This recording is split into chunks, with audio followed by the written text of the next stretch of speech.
আমার বন্ধুগণ, মনে পড়ে গেল সেই সাহাবী, যে সাহাবীর চেহারা ভালো ছিল না। চেহারা ছিল অনেক কালো, দাঁত ছিল এলোমেলো, চুলটা ছিল এলোমেলো, চুলটা ছিল খাড়া এলোমেলো, এরপরে ঠোঁটটা ছিল মোটা, চেহারা ভালো না। এরপরেও এমন করে আমার আল্লাহ এবং রাসূলের উপর ঈমান টানলেন এবং এমন ঈমানের পরীক্ষা দিলেন। ঈমান আনার সঙ্গে সঙ্গে হযরতে বিলালকে ধরা হলো। ধরে নিয়ে করলেন কি, হযরতে বিলাল রাদিয়াল্লাহু তাআলা কে উত্তপ্ত মরুর উপরে চিৎ করে শোয়ায় দিয়ে বুকের উপরে পাথর চাপা দিয়ে দিলেন। এবং পাথর চাপা দেওয়ার পরে যখন অনেক কষ্ট হয়ে যাচ্ছে, তখন আমার রাসূল সাল্লাল্লাহু আলাইহি ওয়াসাল্লাম আবু বকরকে পাঠিয়ে কিছু স্বর্ণ আর মুদ্রা দিয়ে তাকে সেই বেঈমানদের হাত থেকে সেভ করলেন। আমার বন্ধুগণ, এরপরেও বাতিলের কাছে মাথা নত করলেন না। আমার প্রিয় ভাইরা, আরেকজন সাহাবীর কথা আমি বলবো, কারণ আমার মাহফিল কমিটির পক্ষ থেকে আমাকে বলা হয়েছে আমার রাসূলের প্রিয় সাহাবী হযরতে খুবাইব রাদিয়াল্লাহু তাআলা আনহুর জীবনী শুনবে। সে কথাটাও বলবো, কারণ ইমানি পরীক্ষা দিয়েছিল হযরতে খুবাইব রাদিয়াল্লাহু তাআলা আনহু। এমনকি আরো একজন সাহাবীর কথা মনে পড়ে গেল, সেটাও বলবো। আরেকজন সাহাবী ছিল, তার নাম হলো খাব্বাব রাদিয়াল্লাহু তাআলা আনহু। তিনি কি করতেন? খাব্বাব রাদিয়াল্লাহু তাআলা আনহু লোহা পিটাতেন এবং আগুন দিয়ে লোহার অস্ত্র তৈরি করতেন। কাফের বেঈমানেরা করলে কি, খাব্বাব রাদিয়াল্লাহু তাআলা আনহুকে ধরলেন, ধরে বলল, ও খাব্বাব, তুই যদি ইসলাম থেকে না সরিস, মুহাম্মদ সাল্লাল্লাহু আলাইহি ওয়াসাল্লামের দল থেকে যদি তুই না সরে যে যদি আমাদের এই দলে যদি না প্রবেশ করিস, তাহলে পরে এই আগুন দিয়ে তোর পিঠের ভিতরে ছিদ্র করে দেব। একথা বলার সঙ্গে সঙ্গে এবারে বিলাল রাদিয়াল্লাহু এবার খাব্বাব রাদিয়াল্লাহু তাআলা বলে দিলেন, ও কাফের বেঈমানেরা, জেনে রাখ, তোরা আমার পিঠ কেন আমার আগুন দিয়ে যদি আমার কলিজাও যদি ফুটো করে দিস, তবু আমি যে আল্লাহর উপর ঈমান এনেছি, যে রাসূলের উপর ঈমানটা এনেছি, যে দিন গ্রহণ করেছি, আমি এক চুল পরিমাণও খাব্বাব নড়তে পারি না। একটু আস্তে কোন সুবহানাল্লাহ, আর জোরে কোন সুবহানাল্লাহ। আমার ভাইরা, আমার বন্ধুগণ, এবার আসেন সেই খুবাইব রাদিয়াল্লাহু তাআলা আনহুর জীবনীতে আমরা প্রবেশ করি। খুবাইব রাদিয়াল্লাহু তাআলা আনহু যখন বললেন, এই যে কোরআনের আইন আমি সেটা মানব, কোরআন দিয়ে জীবন গড়ব, কোরআন দিয়ে পরিবার গড়ব, কোরআন দিয়ে সমাজ গড়ব, কোরআন দিয়ে রাষ্ট্র গড়ব, আল্লাহর আইন ছাড়া কারো আইন মানি না, আল্লাহর উপর ঈমান এনেছি, আল্লাহকে আমি রব মেনেছি, লা রাযিকা ইল্লাল্লাহ, আল্লাহ ছাড়া কোনো রিজিক দাতা নাই, লা খালিকা ইল্লাল্লাহ, আল্লাহ ছাড়া কোনো সৃষ্টিকর্তা নাই, লা ওয়ালিয়্যা ইল্লাল্লাহ, আল্লাহ ছাড়া আমার বন্ধু নাই। এমন ঘোষণা যখন দিয়ে দিলেন আমার বন্ধুগণ, দেওয়ার সঙ্গে সঙ্গে আবু জাহেলের পেটুক বাহিনী, আবু জাহেলের প্রশাসন, আবু জাহেলের পুলিশ চলে এসে তাকে মদিনার মাটি থেকে গ্রেফতার করলেন এবং তার গ্রেফতার করে মক্কায় নিয়ে জেলখানায় ঢোকালেন। আপনাদের কাছে আমি একটি প্রশ্ন করতে চাই, আজও যদি আল্লাহর আইন দিয়ে রাষ্ট্র চালাতে চাই, কোরআন থেকে হক কথা বলতে চাই, তাহলে আজকে কি বলেন তো, জেলার জুলুম আছে না নাই? আমি এখান থেকে স্পষ্ট করে বলে দিতে চাই, যারা আজকে জেল খেটে জীবন দিচ্ছে, 13টা বছর আল্লামা দেলোয়ার হোসেন সাঈদী জীবন দিলেন। এমন করে করে আমার বিশ্ববিদ্যালয়ের বড় ভাই মুফতি আমির হামজা 3টা বছর তার জীবন থেকে নষ্ট হয়ে গেল। আল্লামা মামুনুল হক জেলখানার ভিতরে বন্দী রয়েছে। শত শত আলেম ওলামা যারা এখন এই বেঈমানদের কারাগারে, জালেমদের কারাগারে বন্দী হয়ে আছে। আমি বলতে চাই, যারা জেল খাটতেছে তারা হলো খুবাইবের উত্তরসূরি, আর যারা জেলখানার ভিতরে ঢোকাতেছেন, রক্ত আপনি পরীক্ষা করেন আর না করেন, এদের শরীরের ভিতরে আবু জাহেলের রক্ত প্রবহমান, জোরে কোন ঠিক কিনা? আমার আমার প্রিয় ভাইরা আর একটু ধৈর্য ধরেন, সামনের দিকে যাই। এবার যখন জেলখানায় ঢোকানোর পরে খোবাইব রাদিয়াল্লাহু তাআলা আনহুকে রিমান্ড নেওয়া শুরু করে দিলেন। রিমান্ডে নিয়ে তার এক পর্যায়ে হাত পাগুলো থেতলে দেওয়া শুরু করে দিল। হাত পাগুলো যখন থেতলে যায়, এক পর্যায়ে খাবার দাবারও বন্ধ করে দিলেন। কিন্তু বলেন তো খাওয়াবেন কে? আসতে বলবেন না, জোরে বলেন কে? তিনি মারিয়াম বিনতে ইমরানের মতো জান্নাতের ফল আঙ্গুরগুলো খেতে লাগলেন। কেমন করে দেখেন। আর যখন গভীর হয়ে যায়, খোবাইব রাদিয়াল্লাহু তাআলা তখন আমার আল্লাহর কোরআন নিয়ে তেলাওয়াত শুরু করে দেয়, আল্লাহর কালাম জিকির শুরু করে দেয়। যখনই কোরআনে কারীম থেকে জিকির শুরু করে দেয়, কে যেন জান্নাতের আঙ্গুরের ছোড়া সামনে ধরে রাখলেন। একটা করে আঙ্গুর নেয়, ডালের ভিতরে দেয়, আঙ্গুর খায়, আল্লাহর কালাম জিকির করে। দিন দিন কাফেরদের চিন্তা হলো খোবাইব তো দুনিয়া থেকে বিদায় হয়ে যাবে, না খেয়ে মরে যাবে। কিন্তু দিন দিন তার চেহারার ভিতরে কেন নূরগুলো চমকায়। হঠাৎ করে একদিন রাত্রে তাদের দৃষ্টিগোচর হয়ে গেল। দৃষ্টিগোচর হওয়ার সঙ্গে সঙ্গে তারা সিদ্ধান্ত নিল, এই রাজাকারকে আমরা না খাইয়ে রেখে যাবজ্জীবন দিয়ে কোনো লাভ হবে না। সামনে নির্বাচন, যেমন করে হোক 13 বছরের ভিতরে আমাকে বিদায় করতে হবে। এমন সিদ্ধান্ত নিয়ে এবার খোবাইব রাদিয়াল্লাহু তাআলা কে বললেন, ও খোবাইব শোনো, আগামীকাল আমরা তোমাকে দুনিয়া থেকে বিদায় করে দেব। জীবনের যদি শেষ কোনো ইচ্ছে থাকে তাহলে তুমি আমাদেরকে জানাতে পারো। খোবাইব রাদিয়াল্লাহু তাআলা বললেন, না না, আমার জীবনে তেমন কোনো ইচ্ছা নাই, কিন্তু হ্যাঁ, যদি তোমরা একটু সুযোগ করে দাও, একটু আমার হুজুর পানি দিও, আমি ওযু বানায়া নামাজে দাঁড়ায়া আরশের মালিক মহান রব্বুল আলামিনের সঙ্গে একটু কথা বলে নিতে চাই। একটু আস্তে কোন সুবহানাল্লাহ, আর জোরে কোন সুবহানাল্লাহ। ওযুর পানি দেওয়া হলো, ওযু বানালেন, নামাজে দাঁড়িয়ে গেলেন। 2 রাকাত নামাজ পড়তে নিয়ে আমার রাসূলের প্রিয় সাহাবী হযরত খোবাইব রাদিয়াল্লাহু তাআলা আনহু প্রথম রাকাত নামাজটা একটু ধীরে ধীরে পড়লেন। হঠাৎ করে চিন্তা করলেন, কি মানের জজবা দেখেন।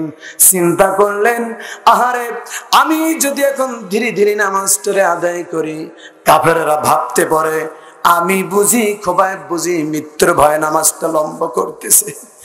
এই চিন্তা মাথায় নিয়ে তাড়াহুড়ো করে করলেন কি, নামাজটা শেষ করে আল্লাহর দরবারে 2টা হাত উঠালেন। হাত উঠাই বলতেছে, হায় আল্লাহ তাআলা, আমি যদি এখন দুনিয়া থেকে যদি বিদায় হয়ে যাই, আমি 2-3 মাস যাবত আমার প্রিয় রাসূলের দরবার থেকে আমি বঞ্চিত। আল্লাহ গো, আমার 2টা চক্ষু দিয়ে আমার প্রিয় হাবিবকে আমি দেখি না। ইয়া আল্লাহ রব্বুল আলামিন, যদি আমি এখন দুনিয়া থেকে যদি বিদায় হয়ে যাই, যদি আমি শহীদ হয়ে যাই, মেহেরবানি করে তুমি আল্লাহ আমার বিদায় সালামটা আমার রাসূলের দরবারে পৌঁছায় দিও। জোরে কোন সুবহানাল্লাহ। এই দোয়া করে হাত যখন নামিয়ে নিলেন, নামানোর সঙ্গে সঙ্গে কাফের বেঈমানেরা করলেন কি, শুলে কাস্টে চড়িয়ে নিল। 2টা হাত বেঁধে ফেললো, পা বেঁধে ফেললো। হঠাৎ করে একজন কাফের এসে বলতেছে, ও খোবাইব, তোমাকে যদি শুলে কাস্টে না চড়ায়া তোমার দিনের নবী মুহাম্মদকে যদি চড়ানো হতো, কতই না ভালো হতো। জোরে কান নাউযুবিল্লাহ। এখন আমি এবার আপনাদেরকে একটি প্রশ্ন করতে চাই, আমার প্রিয় ভাইরা। আমার রাসূলের বিরুদ্ধে একটি কটূক্তি করে, গালিগালাজ করে, আমার রাসূলের বিরুদ্ধে যদি একটি আঙ্গুলকে উঁচু করে, বলেন তো আকাশের নিচে জমিনের উপর পৃথিবীর কোন জায়গায় তার কি আর বেঁচে থাকার অধিকার আছে নাকি? এখন আমার রাসূলের প্রিয় সাহাবী, কলিজাটা আমার রাসূলের ভালোবাসায় ভরা, কিন্তু হাত বাঁধা পা বাঁধা, কেমন করে এই কাফের বেঈমানের প্রতিবাদ করবে? যখনই বলল যে এই শুলে কাষ্টে তোর নবীকে চড়ালে কেমন হতো, এই কথা বলা মাত্র এবার করলেন কি, খোবাইব রাদিয়াল্লাহু তাআলা আনহু হাত পা বাঁধা, মুখের ভিতরে কিছু থুতু জমা করে নিলেন। সেই থুতু ওই বেঈমানের মুখে নিক্ষেপ করলেন আর বললেন, ও বেঈমান, জেনে রাখ, আমি খোবাইব আমার শরীরে এক বিন্দু পরিমাণ রক্ত থাকতে আমার রাসূলকে শুলে কাষ্ঠে চড়ানো দূরে থাক, আমার রাসূলের একটি পশমে হাত দিবি, আমি খোবাইব বেঈমান তোদেরকে কোনোদিন হালে ছেড়ে দিতাম না। আমার প্রিয় ভাইরা, যদি খোবাইব রাদিয়াল্লাহু তাআলা আনহু আমার রাসূলের উম্মত হয়ে হাত আর পা বাঁধার পরেও যদি মুখের থুতু দিয়ে বেঈমানকে যদি প্রতিবাদ করতে পারে, বেঈমানের মোকাবেলা করতে পারে, এই গোটা বিশ্বের সমস্ত উম্মতি মুহাম্মদ আমরা একটাই দাবি করতে চাই, পৃথিবীর যে কোনো প্রান্ত থেকে যদি আমার রাসূলের বিরুদ্ধে যদি একটি মাত্র গালিগালাজ কেউ যদি সহ্য করতে চায়, আমরা এই বুকের তাজা রক্ত থাকতে সেই গালিগালাজ আর কটূক্তিকে মাটিতে পড়তে তো দেব না। বরংস যেই কুলাঙ্গার, যেই জারজ সন্তান আমার রাসূলকে নিয়ে কটূক্তি করার দুঃসাহস করবে, আমরা উম্মতি মুহাম্মাদের দায়িত্ব হলো তাদেরকে ধরে নিয়ে মাথা পায়ের তলে রেখে জিহ্বা টেনে ছেড়ে নেবো। জোরগান ঠিক কিনা? এই মাতার পক্ষে রাজি আছেন কারা কারা? দুহাত তুলে আমার আল্লাহকে দেখিয়ে দে। নারে তাকবীর, নারে তাকবীর। ইসলামের শত্রুরা, ইসলামের শত্রুরা হুঁশিয়ার, সাবধান। নারে তাকবীর। আল্লাহ পাক আমাদের হাতকে কবুল করুন। আর একটু জোরে বলি আল্লাহুম্মা আমিন। আমার বন্ধুগণ, থুতু নিক্ষেপ করলেন আর বললেন, বেঈমান শানেরা, আমার রাসূলের বিরুদ্ধে তোরা আমার রাসূলের একটি পশমে হাত দিবে, আমি তোদের কখনো হালে ছেড়ে দিতাম না। একথা বলার পর করলেন কি, কাফের বেঈমানেরা খোবাইব রাদিয়াল্লাহু তাআলা আনহুর অত্যাচার বাড়িয়ে দিল। এক পর্যায়ে একজন কাফের এসে ডান হাতে আঘাত করলো, ডান হাত ছিটকে চলে গেল। একটু দিলের কান দিয়ে শোনেন, এত সস্তা না ইমানের উপর টিকে থাকা। ডান হাতের ওপর জীবন্ত মানুষের ডান হাতে আঘাত করলো, একটা ডান হাত ছিটকে পড়ে গেল। চোখে এক ফোঁটা পানি আনার চেষ্টা করেন, কত কঠিন ইমানের উপরে টিকে রাখা। বাম হাতে আঘাত করলো, বাম হাত ছিটকে চলে গেল। ডান পা বাম পা আঘাত করলো, ডান বাম দুইটা পা চলে গেল। এবার বলা হলো, খোবাইব এখনো সময় আছে, কি করবি বল। খোবাইব বলে, শোনো বেঈমানেরা, আমি জীবন দিতে প্রস্তুত রয়েছি, কারণ আমার নাকের ভিতরে জান্নাতের সুঘ্রাণ পেতেছি। তুমি যতই চেষ্টা করো না কেন, আমার জীবন দিতে আমি প্রস্তুত রয়েছি, কিন্তু ও বেঈমানের দল, কোনোভাবেই তোদের কাছে আমি মাথা নত করতে পারি না। এবার এক পর্যায়ে একজন কাফের এসে করলেন কি, নেজা তরবারি দিয়ে খোবাইব রাদিয়াল্লাহু তাআলা আনহুর বুক বরাবর ঢুকাই দিল। পিঠ দিয়ে বের হয়ে গেল তরবারি, যাওয়ার সঙ্গে সঙ্গে দুনিয়া থেকে বিদায় হয়ে গেল। খোবাইব রাদিয়াল্লাহু তাআলা আনহু দুনিয়া থেকে বিদায় হয়ে বুঝাই দিলেন, আমিনু বিল্লাহি ওয়া রাসূলিহি, আল্লাহ এবং রাসূলের উপর ঈমান আনতে হলে ইন্নাল্লাযীনা ক্বালু রাব্বুনাল্লাহু সুম্মা ইসতাকামু, আল্লাহকে রব মেনে তার উপরে টিকে থাকতে হলে আল্লাহর দ্বীনের পথে জান এবং মাল কুরবানি দিয়ে এমন করে বুকের তাজা রক্ত দিতে হয়। জোরে কোন ঠিক কিনা? আমাদেরকেও যদি এমন করে কোনো সময় চলে আসি জানমাল কুরবানি দিতে হবে, আমার বন্ধুগণ রাজি আছেন তো আপনারা? কারা কারা দুইটা হাত দেখতে চাই? আমার প্রিয় ভাইরা মনে রাখবেন, হুয়াল্লাযী আরসালা রাসূলাহু বিল হুদা ওয়া দীনিল হক লিইয়ুযহিরাহু আলাদ-দীনি কুল্লিহি ওয়া কাফা বিল্লাহি শাহিদা। পৃথিবীর কোন তন্ত্র মন্ত্র, কোন বাতিল দিন কোনদিন টিকসই হতে পারবে না। ইন্নাদ-দীনা ইনদাল্লাহিল ইসলাম, এই পৃথিবীর জমিনে একটি মাত্র দিন প্রতিষ্ঠিত হয়ে যাবে, বিজয় হবে, তার নাম হলো ইসলাম। এই ইসলামকে বিজয় করার জন্য মুসলমানের যে ইতিহাস রয়েছে সেগুলো যদি খোঁজা হয়, দেখা যায় যে মুসলমান গোটা জীবন কাফের বেঈমানের সামনে বুক দিয়েছে, কোনোদিন পিঠ দেয় নাই। জোরে কোন ঠিক কিনা?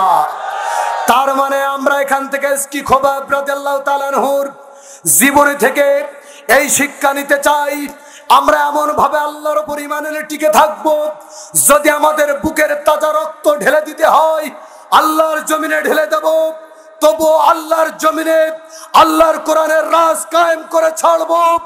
এই মতের পক্ষে কোন কোন মুসলমান রাজি আছেন? দুহাত তুলে আমার আল্লাহকে দেখিয়ে দেন। স্লোগান না দিলে আলোচনা স্টপ। ভয় করছে নাকি স্লোগান দিতে?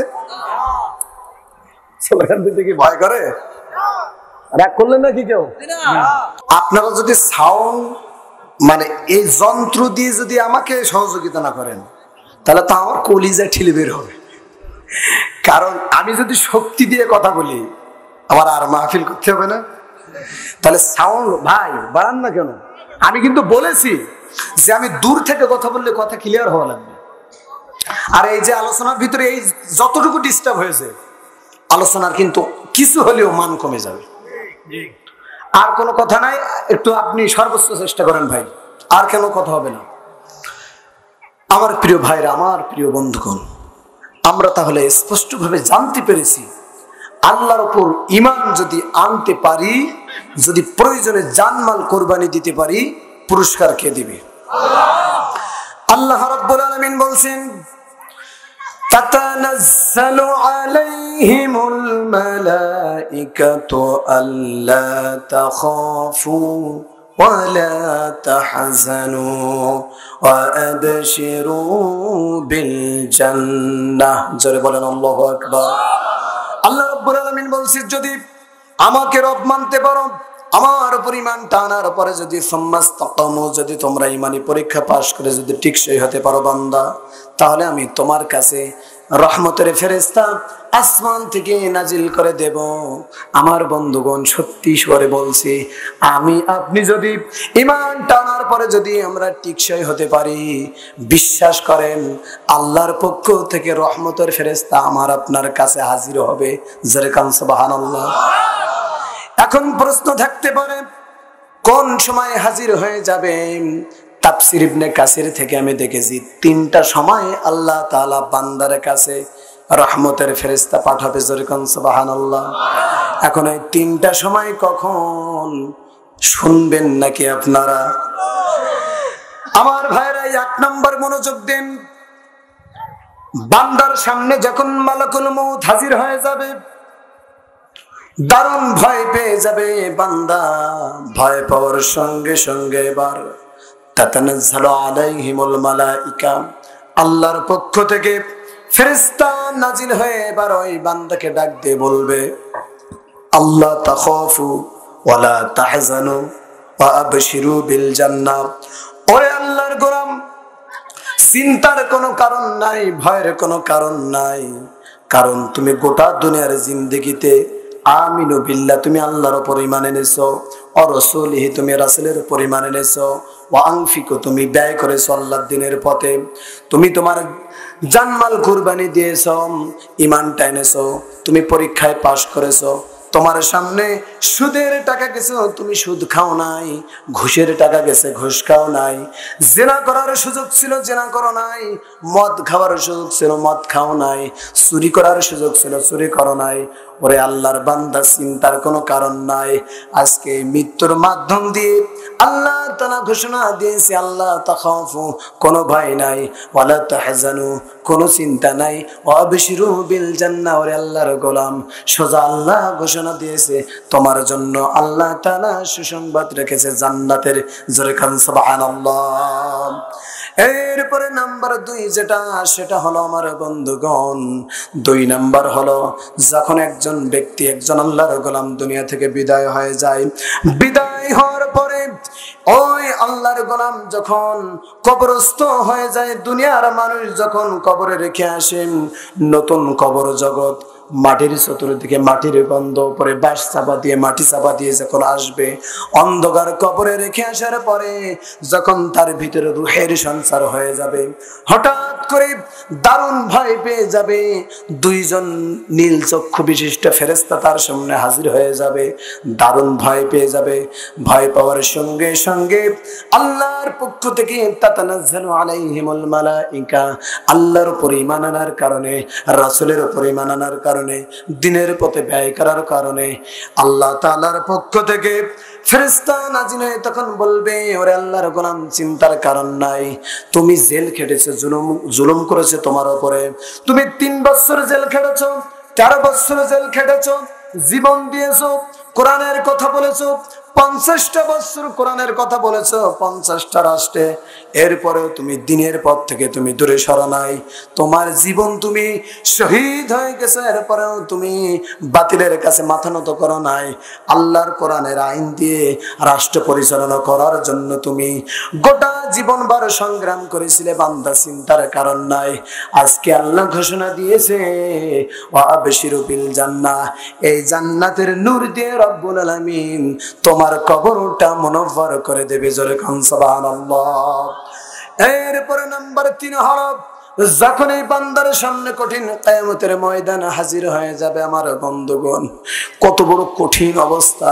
সন্তান তার মায়ের পা ধরে পড়ে থাকবে 500 বছর। কয় শত বছর? সবাই বলেন তো কতদিন? 500 বছর মায়ের পা ধরে সন্তান পড়ে থাকার পর বলবে, মা আমাকে একটি নেকি দাও। মা বলবে, কে রে তুই? আমার তো দুনিয়ার জীবনে বিবাহ হয়নি। আল্লাহু আকবার। কত কঠিন, কত কঠিন, কত কঠিন।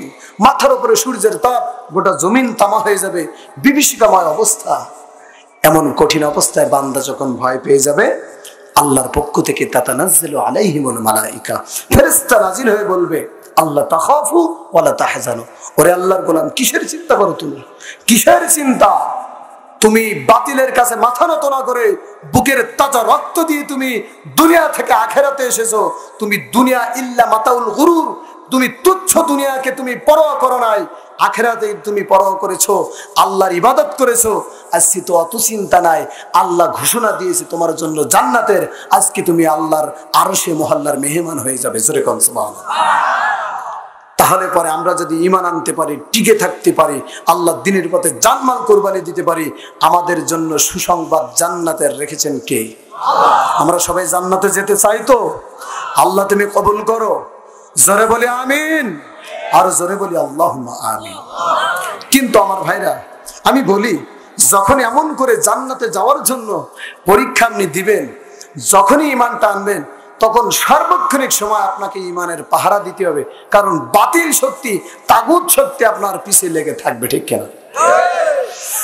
এই জন্য আল্লাহ রাব্বুল আলামিন আরো একটু সুন্দর করে ঈমানটা যাতে পরিষ্কার পরিচ্ছন্ন থাকে, এজন্য আল্লাহ রাব্বুল আলামিন অন্য জায়গায় বলছেন, ফামাইয়াকফুরু বিত্তাগুতি ওয়া ইউমিন বিল্লাহ ফাকাদ ইসতামসাকা বিল উরওয়াতিল উফকা লা ইনফিসামা লাহা আল্লাহু সামিউন আলীম। জোরে বলেন আল্লাহু আকবার। আল্লাহ বলছে, বান্দা জেনে রাখো, আমি আল্লাহ আমার উপর যখন ঈমানটা আনবাম, ঈমানটা যদি সত্যিকার অর্থে তুমি প্রকৃতপক্ষে মুমিন যদি হতে চাও, তোমাকে একটা সিস্টেম রয়েছে। আমি আল্লাহ আমার উপর ঈমান আনতে হলে যে সমস্ত তাগুত রয়েছে, এই তাগুতি শক্তিকে আগে অস্বীকার করতে হবে। যেরকম সুবহানাল্লাহ। তাগুত কারে বলে জানেন তো? যারা নিজে ইসলাম মানে না, অন্যকে মানতে বাধার সৃষ্টি করে, যারা কোরআন শোনে না, কোরআনের তাফসীর মাহফিলে বাধা সৃষ্টি করে, এরাই হলো তাগুত। যেরকম, ঠিক কিনা?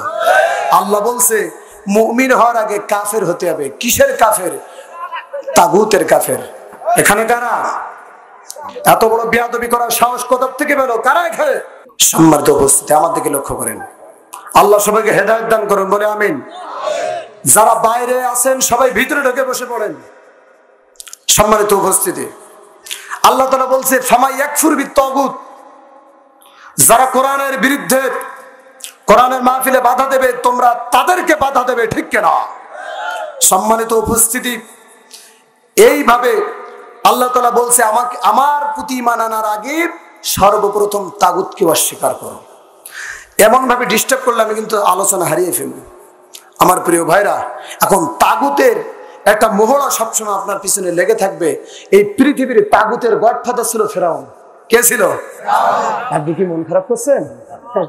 আচ্ছা ঠিক আছে, আচ্ছা আমি আপনাদের নিয়ে তো কথা বলবো ইনশাল্লাহ, ঠিক আছে? তো দেখেন, তাগুতের গডফাদার ছিল ফেরাউন। এই ফেরাউন কেমন গডফাদার ছিল? সে মুসা আলাইহিস সালামের জন্ম হওয়ার আগের থেকে চিন্তা করেছে যে মুসাকে দুনিয়ায় আসা যাবে না। হঠাৎ করে একদিন এসে একজন বলতেছে, ফেরাউন তোমার শত্রু মুসার জন্ম হবে। ফেরাউন বলা অসম্ভব। আজকের থেকে ফরমান জারি হলো, আইন জারি হলো, আমার রাষ্ট্রে আমি ক্ষমতায় থাকার সত্ত্বে যতগুলো ছেলে সন্তান হবে সব মেরে ফেলতে হবে। উদ্দেশ্য হলো মুসা যেন দুনিয়ায় না নিবেন। আলোচনা শুনতে খারাপ লাগে? শেষ করে দেব? থাকবেন কতক্ষণ? কতক্ষণ? সারা রাত? সারা রাত আপনারা থাকেন, আমি চলে যাব, ঠিক আছে না? সম্মানিত উপস্থিতি, এবার দেখেন ফেরাউন কি করছে। আমার বন্ধুগণ, ফেরাউন আইন পাশ করলো, ইউযাব্বিহুনা আবনাআকুম ওয়া ইস্তাহয়ুনা নিসাআকুম। ছেলে সন্তানগুলোকে জবাহ করো, মেয়ে সন্তানগুলোকে জীবিত রাখো। সন্তান ডেলিভারি হয়েছে রে, সব ছেলে সন্তানগুলোকে মেরে ফেললো ফেরাউনের লোকেরা। এমত অবস্থায় মূসা আলাইহিস সালামের মা দারুণ উৎকণ্ঠায়, দারুণ টেনশনে পড়ে গেলেন। না জানি কখন কি হয়ে যায়। দারুণ টেনশনে থাকলে কি করলেন? ভরসা দিলেন কার উপর? ঈমান আনলেন কার উপর? আল্লাহর উপর যখন পূর্ণ ভরসা দিলেন, আল্লাহ তাআলা তখন ইলহাম করে জানালেন, ওয়া আওহাইনা ইলা উম্মি মূসা আন আরদিহি ফাইযা খিফতি আলাইহি ফাআলকিহি ফিল ইয়াম্মি ওয়া লা তাখাফি ওয়া লা তাহজানি। জোরে বলেন আল্লাহু আকবার। হে মূসার মা, চিন্তার কোনো কারণ নাই, ভয়ের কোনো কারণ নাই। তোমার সন্তান যখন ডেলিভারি হয়ে যাবে, দেখবে সামনে একটা জান্নাত থেকে কাঠের বাক্স হাজির হয়ে গেল। ওই বাক্স বন্দি করে তুমি কি করবে? দরিয়ায় ভাসিয়ে দেবে এবং চিন্তা করবে না। কেন চিন্তা করবে না? তোমার সন্তানকে আমি মহান রব্বুল আলামিন কি করব? তোমার সন্তানকে এই জামানার পয়গম্বর বানিয়ে আমি রব্বুল আলামিন আবার তোমার কাছে তোমার সন্তানকে উপহার দেব। জোরে কান সুবহানাল্লাহ। আমার বন্ধুগণ, শেষ পর্যন্ত কি হলো? সন্তান ডেলিভারি হয়ে গেল। মূসা আলাইহিস সালামের মা দারুণ টেনশনে পড়ে গেলেন, কি করবে? কিন্তু হঠাৎ করে তাকিয়ে দেখে জান্নাতের বাক্স হাজির। বাক্স বন্দি করলেন, দরিয়ায় ভাসিয়ে দিলেন। তার ছোট্ট বোনকে ডাক দিয়ে বলল, ও আমার ছোট্ট বোন, দেখে তো এই বাক্স কোথায় যে ভিড় জমে, কোথায় যে থেমে যায়। এই কথা বলা মাত্র হযরত মূসা আলাইহিস সালামের ছোট্ট খালাম্মা নদীর তীর ঘেঁষে ঘেঁষে যায়, বাক্স যায়। মূসা আলাইহিস সালামের খালাম্মা যেতে থাকে, যেতে যেতে দেখে ওই বাক্স সেখানে যে ভিড় জমেছে, যেখানে ফেরাউনের স্ত্রী হযরত আসিয়া আলাইহিস সালাম গোসল করার জন্য ঘাটে নামেন। একটু আস্তে কোন সুবহানাল্লাহ, আর জোরে কোন সুবহানাল্লাহ। সমস্ত পরিকল্পনা কার? আরো জোরে বলেন কার? ওয়ামাকারু ওয়ামাকারাল্লাহু ওয়াল্লাহু খায়রুল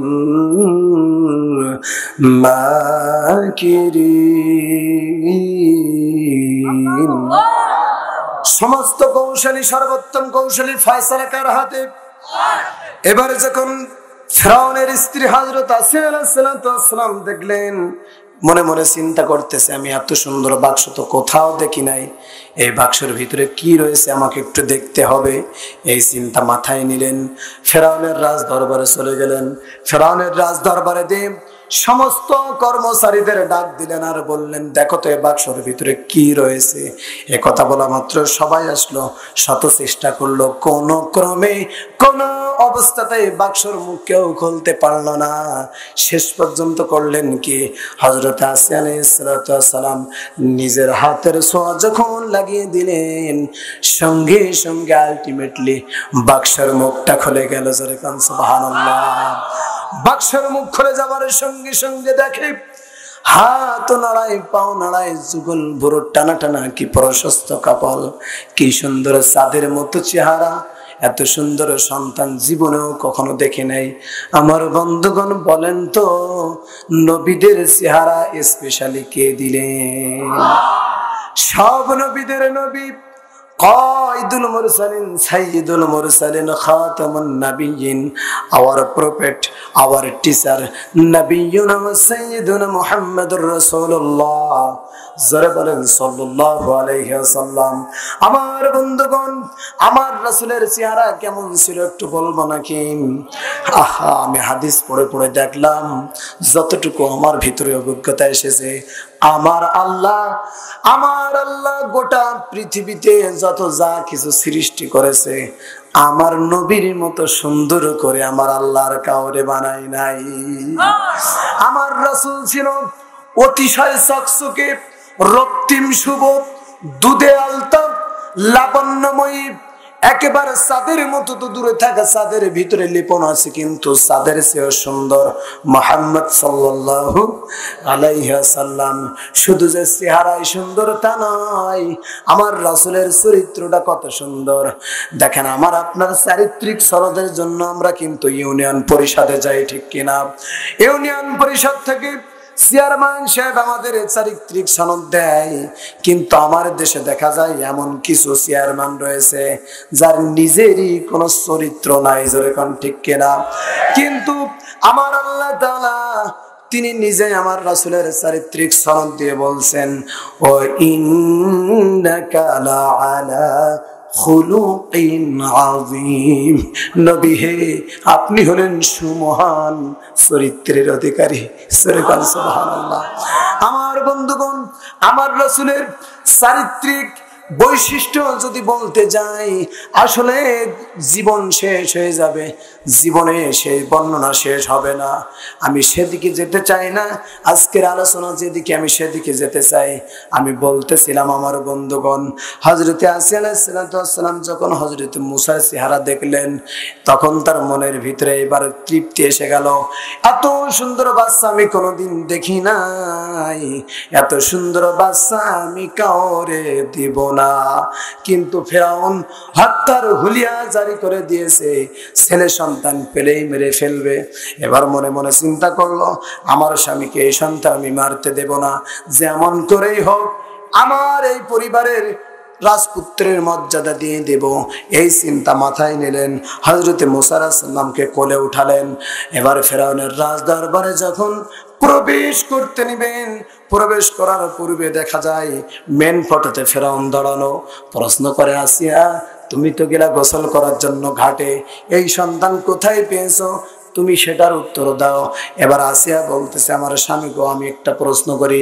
প্রশ্ন হলো, এই যে সুন্দর একটা বাচ্চা আপনি ডুসে দেখেন, যুগল ভুরো, টানা টানা, কি প্রশস্ত কপাল, কি সুন্দর চেহারা, আপনি বলেন তো দেখি, আপনার জীবনে কোনোদিন এমন সুন্দর বাচ্চা দেখেছেন নাকি? ফেরাউন তখন বলেন, না না, আমি দেখি নাই, কিন্তু মনে মনে একটা সন্দেহ হয়। বলে, কি? বলে, 40,000 শিশু হত্যা করলাম যে মুসার ভয়ে, আমার বুঝি মনে হয় সেই মুসা আমার ঘরে। ধারণা কি ব্যাঠিক না সঠিক? তো কোনো কাম হবে? সামনে যাই, দেখেন কি হয়।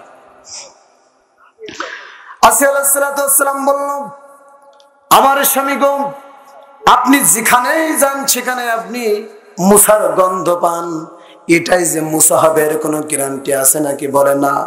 তখন বলতেছে, শোনো, যদি গ্যারান্টি না থাকে বাচ্চা আমি মারতে দেব না। এবার তখন ফেরাউন কি করবে?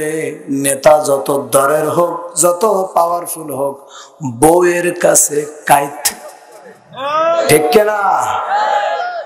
হুজুর তুমি যত বড় হুজুর হও, সব জায়গায় পীর সাহেবগিরি খাটবে। বউ এক চান্সে বলবে তুমি কয় নাম্বার পীর আমি ভালো জানি, ঠিক কিনা? এখন সংসার তো টেকাতে হয়। মেয়ে লোকের পেঁয়াজ একটু কঠিন না? খুব, একজন বলে খুব কঠিন। আল্লাহ। ফেরাউন চিন্তা করলো, আরে ভাইরা কি উঠবেন না, উঠলে আমার কষ্ট হয়ে যাবে। আলোচনার ফিনিশিং পর্যন্ত ধৈর্য ধরেন, কোরআনের কথায় মজা আছে না নাই? এবার ফেরাউন চিন্তা করলো, যেহেতু আমার স্ত্রী বলতেছে তো থাক, লালন পালন করো। আসিয়া আলাইহিস সালাম বলতেছে, আমার স্বামী গো, আপনি খুব ভালো মানুষ, আমাকে আপনি খুব ভালোবাসেন, কোনো সমস্যা নাই, কিন্তু এই সন্তানের আমি দুধ পান করাবো কোথার থেকে? এবার ফেরাউন করলেন কি, নিজের রাজ দরবারে চলে গেল, ঘোষণা দিল, আমার স্ত্রী একটা পুত্র পালক নিয়েছে, তোমরা কে রয়েছে যে দুধ পান করাতে পারবে? যদি তোমরা দুধ পান করাতে পারো তাহলে আমার দরবার থেকে সর্বোচ্চ বেতন আমি দেবো। জোরে কোন সুবহানাল্লাহ। মুসা আলাইহিস সালামের দুধ খাওয়ার জন্য কে বেতন দেবে? কে দিবে? মার হবে, আওয়াজ হবে না, ঠিক কিনা? একটু সামনে অপেক্ষা করেন। ঘোষণা দেওয়ার পরে শত শত মহিলা চলে এলেন, কিন্তু কোনোভাবে কোনো ক্রমে কোনো মহিলার স্তনে মুখ দেয় না, মা বলে না, পছন্দ করে না, দুধ খায় না।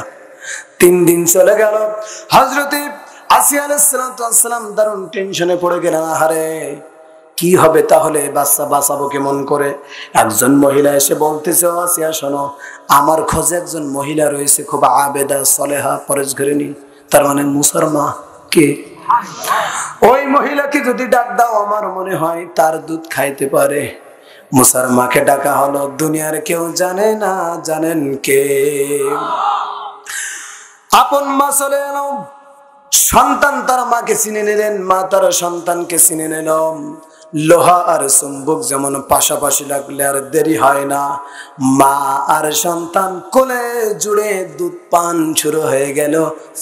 সুবহানাল্লাহ। এবার যখন দুধ পান করলো, আসিয়া আলাইহিস সালাম এবার মনে মনে তখন চিন্তা করতেছে, কাউকে যেহেতু পছন্দ করলো না, এই মহিলারে যেহেতু পছন্দ করেছে, এই মহিলার আমি 2 বছর এই দরবার ছেড়ে যেতে যাব না। এবার তখন বলতেছে, শোনো মহিলা, 2টা বছর কিন্তু তুমি যাইতে পারবা না। মুসার মাও মনে মনে কয়, আমিও তো যেতে চাই না। তার কারণ ফেরাউন আমার সন্তানকে মারবে, আর সে ফেরাউনের বাড়িতে আমি যদি আমার সন্তান নিয়ে দুধ খাওয়াই, যদি বড় করে, আবার যদি ফেরাউনের পকেট থেকে যদি টাকা খসাই, এটাই তো ভালো হয়। এখন ঠিক কিনা? এবারে দেখেন, প্রত্যেক সন্তানের দুধ খাওয়ানোর দায়িত্ব মায়ের আছে না নাই? আসতে বলবেন না, জোরে বলেন, আছে না নাই?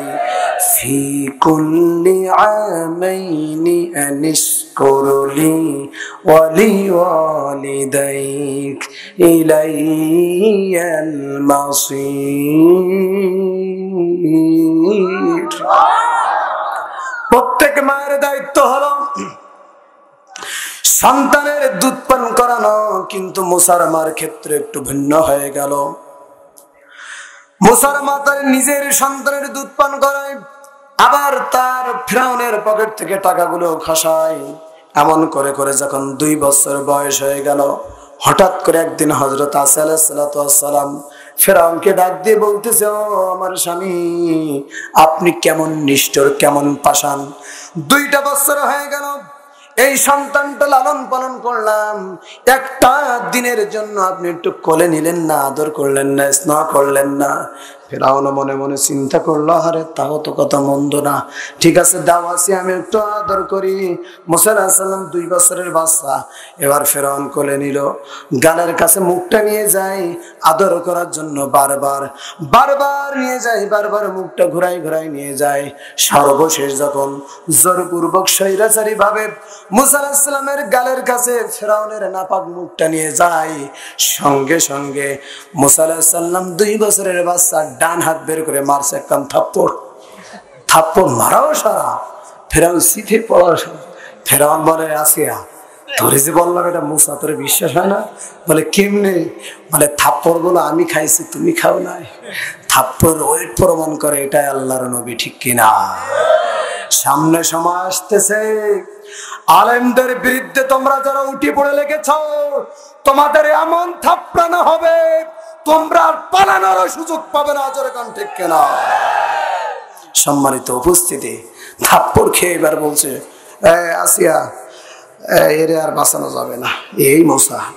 তাহলে ঠিক আছে, আমিও একমত, কিন্তু প্রশ্ন আছে, কি কারণে মারবেন? থাপ্পড় খেয়েছেন এই অপরাধে? বলে হ্যাঁ। তখন বলতেছে, শোনো, যদি থাপ্পড় খাওয়ার অপরাধে মারো, তাহলে আপনার জনগণ বলবে আপনি কেমন রব যে ছোট্ট বাচ্চার থাপ্পড় খেয়ে শীত হয়ে পড়েন। ফেরাউন তখন বলে, তাই তো, এ কথা কারো বলাও যাবে না, এ সন্তান মারাও যাবে না। আল্লাহ বলে, ঠিক আছে, মায়ের হবে কিন্তু আওয়াজ হবে না, ঠিক কিনা? সামনে এমন একটা দিন আসতেছে, এই জুলুম আর টিকসই হবে না। এই আলেমের একদিন এমন মার দেবে, জালেমেরা পালানোর সুযোগ পাবে না, মার হবে, আওয়াজ হবে না, ঠিক কিনা? আলেমদের পক্ষে যদি জীবন দিতে হয়, বুকের তাজা রক্ত দিতে হয়, কোন মুসলমান রাজি আছেন? দুহাত তুলে আমার আল্লাহকে দেখিয়ে দে।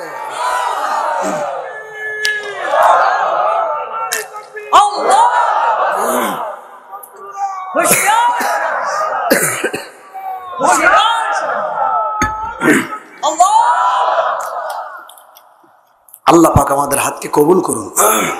আরো জোরে বলি আল্লাহুম্মা আমিন।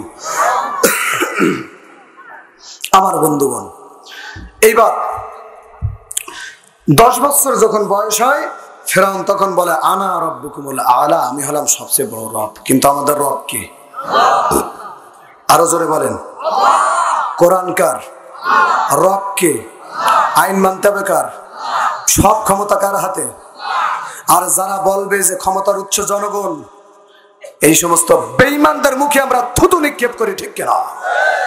সম্মানিত উপস্থিতি, ফেরাউন বলে, আমি হলাম সবচেয়ে বড় রব। জনগণ বলে, ঠিক আছে, আপনি রব তো ঠিক, কিন্তু রবের তো একটা বৈশিষ্ট্য আছে। রবের বৈশিষ্ট্য হলো জনগণকে খাবার দিতে হবে, কারণ আমাদের কে খাওয়ায়?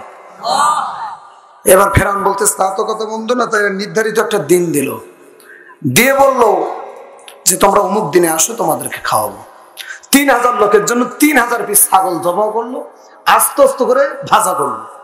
ভাজার উপরে ফেরাউন তার রাজদরবারে বসা, পাশে হলো মুসা আলাইহিস সালাম বসা, পালক পুত্র। আর 3000 পিস ছাগল জবাই করে 3000কে দেওয়া হলো।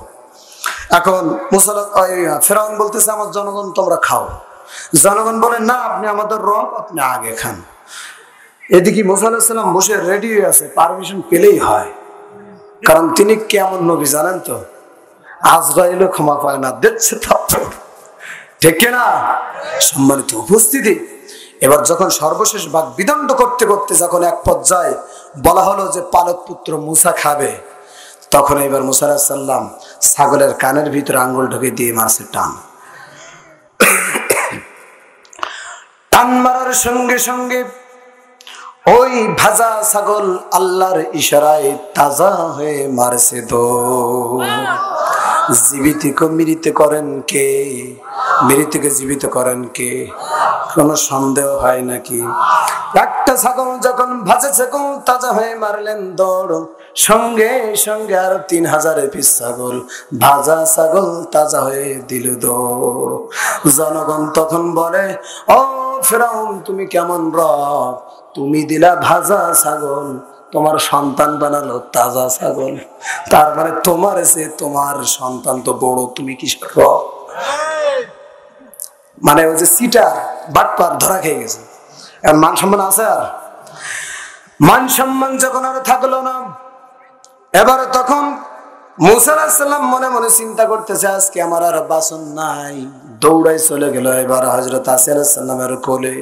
হযরত আসিয়া আলাইহিস সালামের কোলে যে বলতেছে, মা আজকে আমার আর বাসন নাই। বলে কেন? বলে ভাজা ছাগল তাজা হয়ে গেছে। পিছন দিক দিয়ে ফেরাউন এসে বলে, ও আসিয়া, তোমারে আমি বলেছিলাম, তোমার কি বিশ্বাস হয়নি? বলে কি? বলে আমি যেদিন দেখেছিলাম এই সন্তানকে আমি মনে করেছিলাম স্যার আনা আল্লাহর নবী। যেদিন আমি একটা থাপ্পড় খেয়েছিলাম মনে করেছিলাম 8 আনা আল্লাহর নবী। আজকে ভাজা ছাগল তাজা করেছে, বুঝতে আর বাকি নাই 16 আনা আল্লাহর নবী। আমি আজকে জাল্লাদকে ডেকে, হামানকে ডেকে জাল্লাদ কর্তৃক দুনিয়া থেকে আমি বিদায় করে দেব। এবার আসিয়া আলাইহিস সালাম বলল, আমার স্বামী গো, আমি আপনার ব্যাপারে একমত, কিন্তু একটা প্রশ্ন রয়েছে। বলে কি? কোন অপরাধে মারবেন? ভাজা ছাগল তাজা করেছে। বলে হ্যাঁ। এবার বলতেছে, আমার স্বামী গো, আপনি একটু ডিপলি চিন্তা করে দেখেন তো, ভাজা ছাগল যদি কানে হাত দিয়ে তাজা হয়, এই সন্তানের এটা কি খারাপ গুণ নাকি? বলে কেন খারাপ না কেন? বলে একটু ডিপলি চিন্তা করে দেখেন, এই সন্তানের কাজে লাগবে আমার আপনার। বলে কেমনি? বলে আপনি যেদিন মরে যাবেন কান ধরে টান দেবে, জিন্দা হবেন। ফেরাউন বলে তাই তো, এই কথা কারোর বলাও যাবে না, এই সন্তান মারাও যাবে না। আল্লাহ বলে ঠিক আছে, মার হবে কিন্তু আওয়াজ হবে না। আমার বন্ধুগণ, এখান থেকে স্পষ্ট বোঝা যায়, হাল আতাকা হাদিসুল জুনুদি ফিরআউন ওয়া সামুদ বালিল্লাযীনা কাফারু ফি তাকযীবিন ওয়াল্লাহু মিন ওয়ারাইহিম মুহীত। জোরে বলেন আল্লাহু আকবার। আল্লাহ তাআলা আমার নবীজিকে সূরা বুরুজের ভিতরে ডাক দিয়ে বলতেছে, ইয়া রাসূলুল্লাহ, আমার রাসূলকে বলছে, হাল আতাকা হাদিসুল জুনুদি ফিরআউন ওয়া সামুদ, নবী হে, তোমার কাছে কি ফেরাউনদের, সামুদের কোন সৈন্যদের কোন সংবাদ আছে নাকি? এই প্রশ্ন করে আমার নবীজির ভিতরে আগ্রহ জমিয়ে দিয়ে ইতিহাস জানিয়ে দিয়ে বুঝাই দিলেন, হে রাসূল, চিন্তার কোনো কারণ নাই। আবু জেহেল যতই লাপাক না কেন, যতই অবৈধ ক্ষমতায় থাকুক না কেন, বিজয় তোমার হবে। আমার প্রিয় ভাইরা, সম্মানিত উপস্থিতি, বলতে চাই, একই ভাবে আজকে যে সমস্ত তাগুতিরা অবৈধভাবে ক্ষমতায় বসে আলেমদের উপর জুলুম নির্যাতন করতেছে, একদিন দেখবেন এই জালেমদের পতন হয়ে যাবে। আল্লাহ রাব্বুল আলামিন এই জমিনে জালেমদের দাফন করে দিবে, আর আলেমদের বিজয় দেবে। জোরে কোন ঠিক কিনা? আলেমদের বিজয়, ইসলামের বিজয়, রাসূল নবীদের বিজয়ের জন্য আল্লাহর জমিনে আল্লাহর কোরআনের আইন বাস্তবায়ন করার জন্য যদি মুসলমানের বুকের তাজা রক্ত দিতে হয়, আর রাজি যদি থাকেন, দুহাত তুলে আমার আল্লাহকে দেখে দে।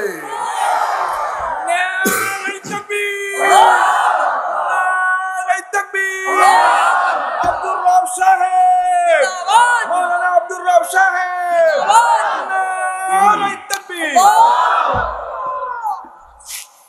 আলহামদুলিল্লাহ। সম্মানিত উপস্থিতি, দোয়া করে দিই নাকি? চলবে? আর একটু চলবে, বেশি না। সম্মানিত উপস্থিতি, আর রাত কয়টা বাজে? সম্মানিত উপস্থিতি, আমার প্রিয় ভাইরা, তাহলে আমরা বুঝতে চাই যে আমাদের রব আল্লাহ, এতে কোনো ভেজাল করা যাবে। আমি 3টা কথা আমি সব জায়গায় বলি, যদি 3টা জায়গায় ঠিক রাখতে পারেন, আপনার জান্নাত ইনশাল্লাহ মিস নেই। আর 3টা জায়গায় যদি একটা জায়গায় এলে মনে হয় বয়স্ক ভাতার কার্ড পাওয়ার লোভে আপনি জাহান্নামে যাবেন। 1 নম্বর, একটু জবাব দেন তো, আমার রব কে? সবাই বলেন রব আল্লাহ। এই কথা যার মুখে আসে না, তার ভেতরে ঈমান আছে, আমি আব্দুর রব বিশ্বাস করি না। সবাই বলেন রব কে? দিন, দল, দল, দল, দল, ধর্ম, দিন, দল, ধর্ম, তার নাম কি? আর একটু আস্তে বলেন, দিনকাল ভালো না, আরো আস্তে বলেন। দলের নাম কি? আরো জোরে বলেন, দলের নাম কি? আমার নেতা কোন ছাতা মাতা আমার নেতা হতে পারে না। আমার নেতা বিশ্ব নবী জনাবে মুহাম্মদুর রাসূলুল্লাহ সাল্লাল্লাহু আলাইহি ওয়াসাল্লাম। ঠিক কিনা? সম্মানিত উপস্থিতি, স্পষ্ট আকারে বলতে চাই, যদি আল্লাহকে আপনি রব মানতে পারেন, দিন দল ধর্ম হিসেবে যদি ইসলামকে মানতে পারেন, আদর্শ হিসেবে নেতা হিসেবে যদি আমার রাসূলকে মানতে পারেন, অবশ্যই আপনি জান্নাতে যাবেন। কিন্তু রব হিসেবে যদি আল্লাহকে বাদ দিয়ে অন্য কোনো দিকে দৌড়ান, কোন আইনের দিকে দৌড়ান, যদি কোন দল বাদ, যদি ইসলাম বাদ দিয়ে অন্যদিকে যান, কোন স্বামীর তৈরি করা, কোন বাবার তৈরি করা আইনের দিকে যদি যান, যদি নেতা হিসেবে কোন ছাতা মাতার দিকে যদি দৌড়ান, আল্লাহর নামে কসম করে বলছি, নির্বাচন আসলে আপনি হজ করবেন, এরপরেও হাজার চেষ্টা করার ফলেও আপনি কোনোদিন জান্নাতের ধারে পাশে যেতে পারবেন না, পারবেন না, পারবেন না। জোরে কোন ঠিক কিনা? এজন্য আমরা বলতে চাই, মুসলমানের জীবনে এক বিন্দু রক্ত থাকতে আল্লাহকে রব, দিন দল ধর্ম ইসলাম আর নেতার ক্ষেত্রে আমার রাসূলকে ছাড়া অন্য কাউকে দেখতে চাই না, অন্য কাউকে দেখতে চাই না। এই মতের পক্ষে যারা যারা রাজি আছেন দুহাত তুলে আমার আল্লাহকে দেখিয়ে দেন। সম্মানিত উপস্থিতি, আমি আপনাদেরকে মূল যে শিক্ষাটা দিতে চাই সেটা হলো, আমরা ঈমান আনবো কার উপরে? আমরা টিকে থাকবো সেই ঈমানের উপরে। যদি প্রয়োজন হয় জানমাল কুরবানি দেব, আমাদের জন্য জান্নাতের সুসংবাদ কে দিবেন? আল্লাহ, তুমি কবুল করো। আর জোরে বলি আল্লাহুম্মা আমিন। তাহলে যে আল্লাহকে আমরা রব মেনেছি, ওই রবের একটা পরিচয় জানবো। জানার পরে এই আলোচনা ফিনিশিং দিয়ে আমরা মা বোনদের ব্যাপারে একটু আলোচনা করবো, আর নামাজের ব্যাপারে একটা কথা বলে দোয়া করে দেবো। সবাই থাকবেন? আচ্ছা, আমরা প্রথম মহান রবের একটু পরিচয় নেব। কেন নেব? এর কারণ হলো, আপনার অঞ্চলে একটা প্রজেক্ট রয়েছে, সেখানে কর্মচারী আছে ৫,০০০, কিন্তু মালিক থাকে সিঙ্গাপুরে। কারণ কর্মচারীরা কোনোদিন মালিককে দেখিনি, তো হঠাৎ করে সিঙ্গাপুর থেকে আসলো, এসে মালিক প্রজেক্টের ভিতরে ঢোকে, কর্মচারীদের বলতেছে এটা করো, এটা করো না, এটা কেন করলে? এখন কর্মচারীরা তো জানে না মালিকের, বলছে খোকা বাড়ি কোথায় তোমার, কাম থেকে যাও। হঠাৎ করে পিছন থেকে একজন বলতে, কার সাথে বিয়াদবি করো? যে প্রজেক্টে চাকরি করে সেই প্রজেক্টের মালিক হলো ওই। তাড়াতাড়ি সবাই এসে বলছে, স্যার ভুল হয়ে গেছে, আমাদেরকে মাফ করে দেন, আপনি বা যা বলবেন তাই শুনবো, যেটা করতে নিষেধ করবেন সেটা থেকে দূরে থাকবো। তার মানে বোঝা গেল, মালিককে না চেনার ফলে তারা আদেশও মানে নাই, নিষেধ থেকে দূরে থাকে নাই। যখনই মালিক চিনলো, আদেশ আর নিষেধ মানতে বাধ্য হলো কি হলো না। তার মানে বোঝা গেল, আমরাও যদি মহান রবের পরিচয়টা যদি জানতে পারি, তাহলে পরে অবশ্যই আমাদেরও আদেশ নিষেধ মানতে কোনো কষ্ট হবে না। আমার রব তো সেই রব, আমার আপনার জীবনের কোনো অস্তিত্ব ছিল না, কিন্তু আমাকে অস্তিত্ব দিলেন কি? আমার রব কেমন করে আমাকে দুনিয়াতে পাঠালেন, এই তথ্য যদি এবার আপনি একটু দিল নরম করে শোনেন, তাহলে আল্লাহকেও চিনবেন, আর নিজের মা সম্পর্কে একটু ধারণা হবে। আমরা যখন মায়ের পেটের ভিতরে ছিলাম, বিজ্ঞান প্রমাণ করে মায়ের পেটের ভিতরে যে থলেটা ছিল, ওই থলেটা হলো 7 ইঞ্চি লম্বা। কয় ইঞ্চি? না, আমার বলা ভুল হলো, 10 ইঞ্চি লম্বা। কয় ইঞ্চি? কিন্তু যখন 7 মাস 1 দিন মায়ের গর্ভে সন্তানের বয়স হয়ে যায়, ওই দিন ওই সন্তানটা 10 ইঞ্চি লম্বা হয়ে যায়। 10 ইঞ্চি যখন লম্বা হয়ে যায়, মতো হয়ে যায়, এবার মায়ের যে ডিম্বাণু রয়েছে, ডিম্বাণুতে 7টা পর্দা রয়েছে, বিজ্ঞান প্রমাণ করে, এবং জরায়ুতেও 7টা পর্দা রয়েছে। দুনিয়াতে আসার পূর্বে সন্তান মায়ের ডিম্বাণু বরাবর এত জোরে লাথি মেরে দেয়, লাথি মারার সঙ্গে সঙ্গে মায়ের ডিম্বাণুর 7টা পর্দা ফেটে যায়। এবার তখন জননী তখন বলতে থাকে পানি পানি আর পানি। ডাক্তারেরা বলে ওই সময় আমরা মাকে পানি দেই না। হাদিসের ভিতরে এসেছে, ওই সময় যদি একজন মাকে যদি পৃথিবীর সব সমুদ্রের পানি যদি পান করতে দেওয়া হয়, তবে ওই সময় কোনো মায়ের তৃষ্ণা দূর হবে না। ঠিক ওই মুহূর্তে কি হচ্ছে, মায়ের জরায়ু বরাবর সন্তান আবার যখন লাথি মেরে দিল, লাথি মারার সঙ্গে সঙ্গে মায়ের জরায়ুর 7টা পর্দা ফেটে যায়। যাবার সঙ্গে সঙ্গে মায়ের শরীর থেকে 2 কেজি রক্ত বের হয়ে যায়। একজন মুজাহিদ যেমন জিহাদের ময়দানে শহীদ হয়ে গেলে যেমন রক্তাক্ত হয়ে যায়, আমার আপনার জন্ম দিতে যে আমার আপনার মা তেমন রক্তাক্ত হয়েছে। শুধু তাই না, সঙ্গে সঙ্গে যখন দুনিয়াতে আমরা আসব, মায়ের কলিজায় সর্বশেষ আরেকটা লাথি মেরে দিই। মায়ের কলিজা বরাবর এত জোরে লাথি মেরে দিলেন, মায়ের কলিজাটা মৃদুভাবে ফেটে যায়। যখন মায়ের কলিজা ফেটে যায়, সঙ্গে সঙ্গে মায়ের সেন্সটা লেসে মা জমিনে পড়ে যায়। মা যখন আমার আপনার জন্য শেষলেসে জমিনে পড়ে যায়, আল্লাহর ইশারায় তখন সন্তানটা জমিনে এসে পড়ে যায়।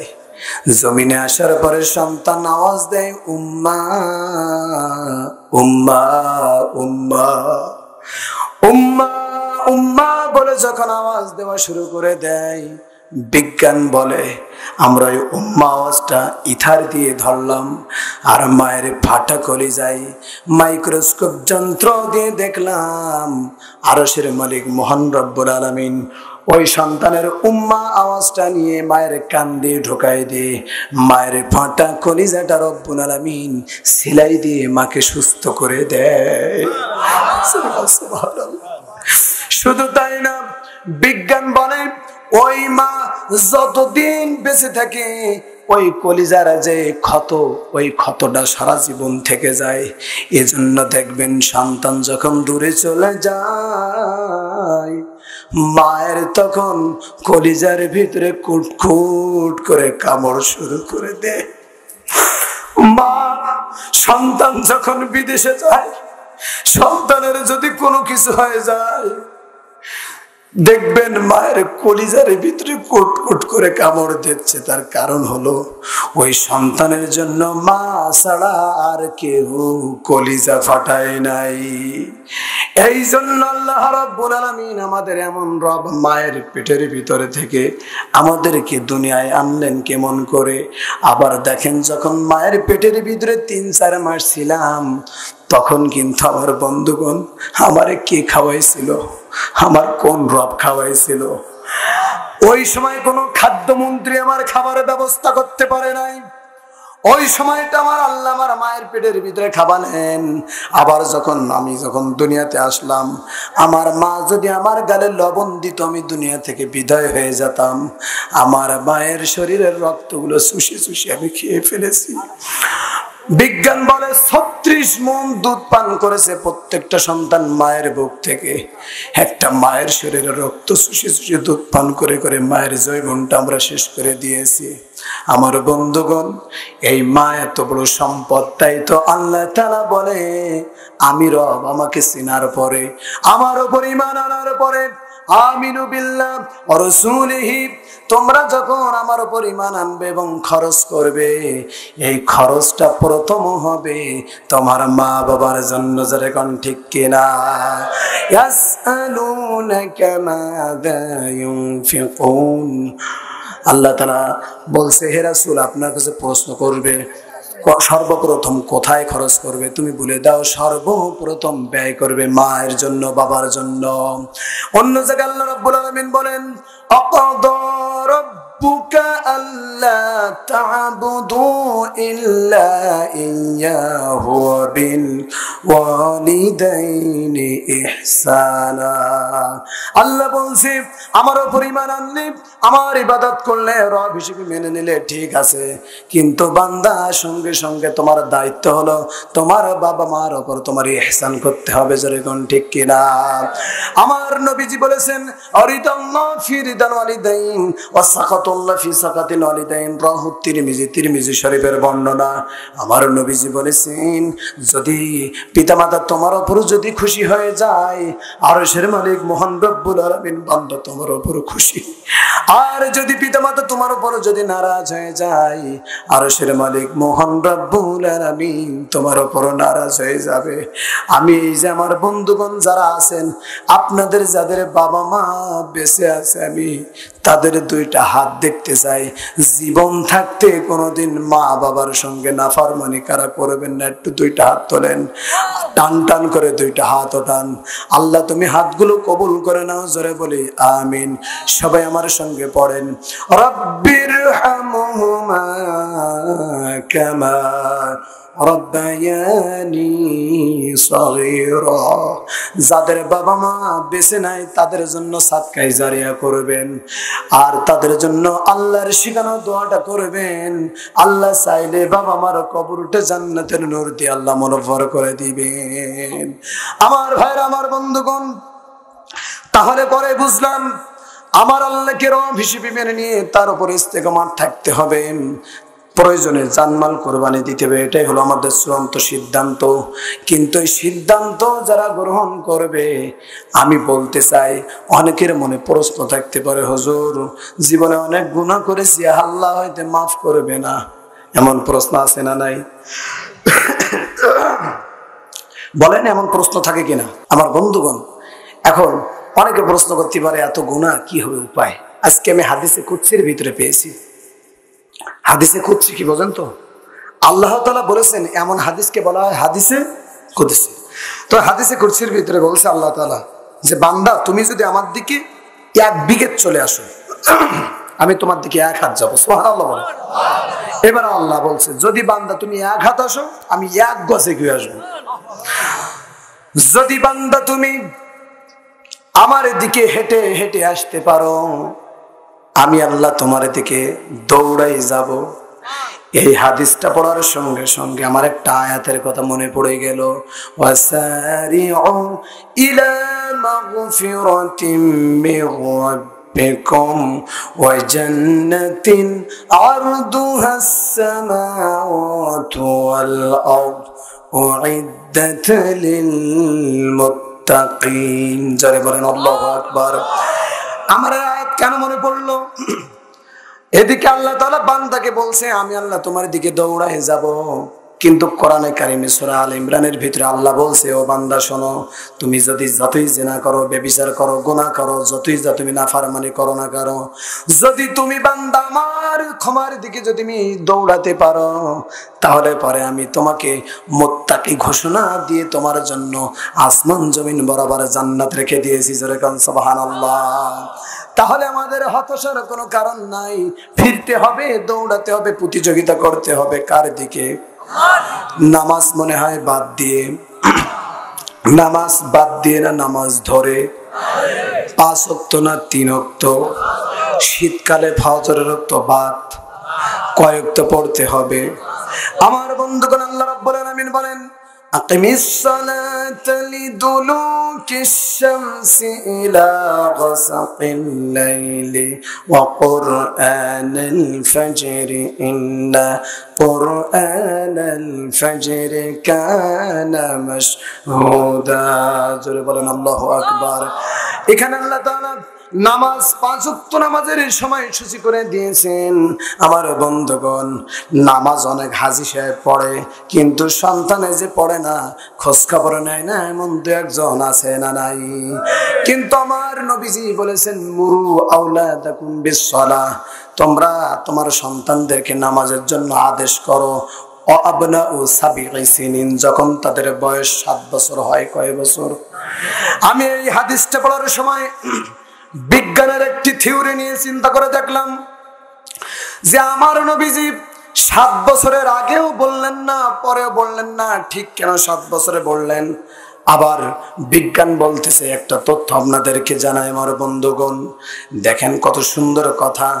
বিজ্ঞান বলে, আল্লাহ তাআলা মানুষের এই ব্রেনটের সামনে, এই যে এইখানে ফ্রন্টাল লোব বলে একটা পাশ দিয়েছে। কি বলেন তো? Frontal lobe. এই ফ্রন্টাল লোবের ভিতরে সিঙ্গলেট জাইরাস নামে একটা পাস্ট আল্লাহ তাআলা জারি করে দেন।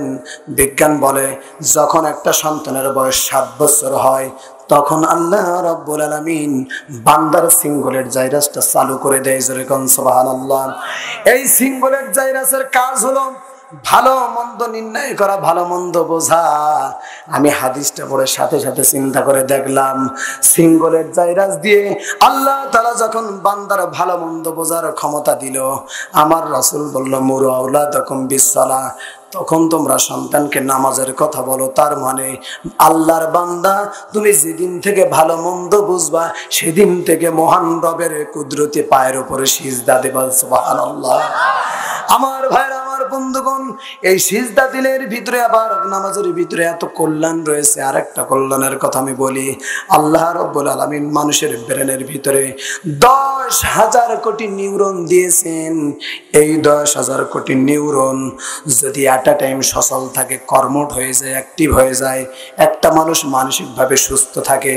দেখবেন নিউরো জিওথেরাপি দেওয়া হয় মানুষের ব্রেনের সমস্যা হলে, কিন্তু এই যে আমেরিকার হার্ভার্ড ইউনিভার্সিটি, মেডিকেল ইউনিভার্সিটি থেকে একটা রিপোর্ট প্রকাশ করেছে, মানুষের নিউরো জিওথেরাপি হলো 1 নম্বর আল্লাহর সিজদা দেওয়া।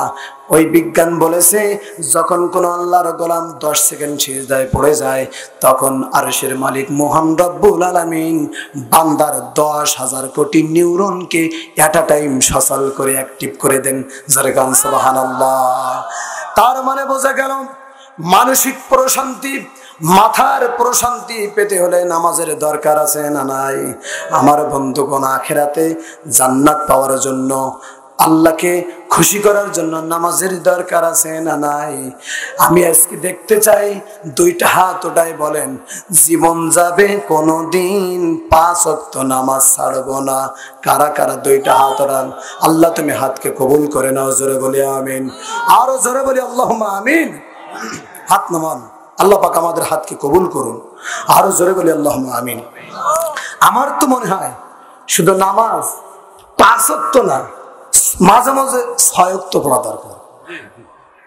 কারণ তাহাজ্জুদের নামাজ আছে না, আমার রাসূল পড়তেন না, ومن الليل فتهجد به نافلة لك عسى أن يبعثك ربك مقاما محمودا। জোরে বলেন আল্লাহু আকবার। আমার নবীর জন্য অতিরিক্ত তাহাজ্জুদের নামাজটা কন্টিনিউ ছিল। আমার তো মনে হয় আমরা যারা উম্মত, আমাদের কন্টিনিউ না হলেও মাঝে মাঝে তাহাজ্জুদের নামাজ পড়ার দরকার আছে না নাই? আর এই তাহাজ্জুদের নামাজ পড়লে আমার বিশ্বাস কেউ ফরজ নামাজ একত্র বাদ দিতে পারবে না। এজন্য আমরা এটা সিদ্ধান্ত নেব, আর তাহাজ্জুদের নামাজ পড়ে যদি আল্লাহর দরবারে বান্দা যদি 2টা হাত উঠায়, যদি আল্লাহর কাছে চাই, আমার বিশ্বাস আল্লাহ রাব্বুল আলামিন বান্দার চাওয়াটারে পাওয়া করে দিবেন। আল্লাহ তুমি কবুল করো। জোরে বলি আমিন। তাহলে আমার মা বোনেরা যারা রয়েছেন, তারা হাঁসের কুড়ো দিতে যে বেলা 4টার সময় নামাজ পড়া যাবে না, মনে থাকবে। আল্লাহ আমাদের প্রত্যেককে পূর্ণ নামাজি হিসেবে কবুল করুন। আরো জোরে বলি আমিন। আমাদের আলোচনার আর একটি পয়েন্ট মাত্র বাকি রয়েছে, সেটা হলো মা বোনদের ব্যাপারে কথা বলে দোয়া করে দেবো। ঠিক আছে তো? কারণ অনেক রাত হয়েছে, সম্মানিত উপস্থিতি, আর হঠাৎ করে আমার কণ্ঠে একটু ডিস্টার্ব দিয়ে ফেলছে। আমি আসলে যেভাবে স্বস্তিতে আলোচনা করি সেইটা থেকে একটু আমি বঞ্চিত হয়ে গেছি। আমার জন্য দোয়া করেন, আল্লাহ যেন আমার কণ্ঠটা সুস্থতা দান করে, বলে আমিন। সম্মানিত উপস্থিতি, মাদের ভেতরে যে সবচেয়ে বড় সমস্যা সেটা হলো স্বামীর প্রতি বদনাম, আর মানুষের উপরে তহমত পেশ করে মানে বিভিন্ন প্রকার দোষ চাপিয়ে দেওয়া। এখন যে মায়েরা আড়ালে আছে, মনে মনে হয়তো চিন্তা করতেছে, কোন হুজুর আইলো, আমাদেরই শুধু দোষ, আর কারোর দোষ নাই। আসলে কি, আজকে আমাদের অনেক সত্য কথা বলি, আমরা যদি কেউ কারো উপর, পুরুষ হয়ে আর নারী হয়ে যদি কারো উপর কোনো কিছু চাপিয়ে দেয়, খবর আছে না নাই? একটা ঘটনার কথা মনে পড়ে যায়, বলবো? ইমাম মালিক রহমতুল্লাহ আলাইহি নাম শুনেছেন? ওনার সময়ে একজন মহিলার মৃত্যু হয়। একজন মৃত মহিলার গোসল দেওয়ার জন্য একজন জীবিত মহিলা গোসল দিতে যে এই উরুর উপরে রানের উপরে যখন হাত রাখলো তখন হাতটা জোড়া লেগে গেল। যখন হাতটা জোড়া লেগে যায়, হাজার চেষ্টা করলো, 3 দিন হয়ে গেল, হাত ছাড়ায় না। দারুণ বিপদ, আশ্চর্যজনক ঘটনা, অলৌকিক ঘটনা। এবার কি করা যায়? ওই অঞ্চল থেকে একজন কাজী ডাকা হলো, বিচারক ডাকা হলো। বিচারককে ডাকার সঙ্গে সঙ্গে বিচারক বলল, জীবিত মহিলার হাতের কবজি থেকে যদি কেটে দেওয়া যায় তাহলে সমস্যা সমাধান হয়ে যাবে। এবার জীবিত মহিলার স্বামী এসে বলতেছে, তোমাদের মাথা খারাপ নাকি? আমার স্ত্রী এসেছে তোমাদের ভালো উপকার করার জন্য, গোসল দেওয়ার জন্য। আমার স্ত্রীর কি দোষ যে তার হাত কাটতে হবে?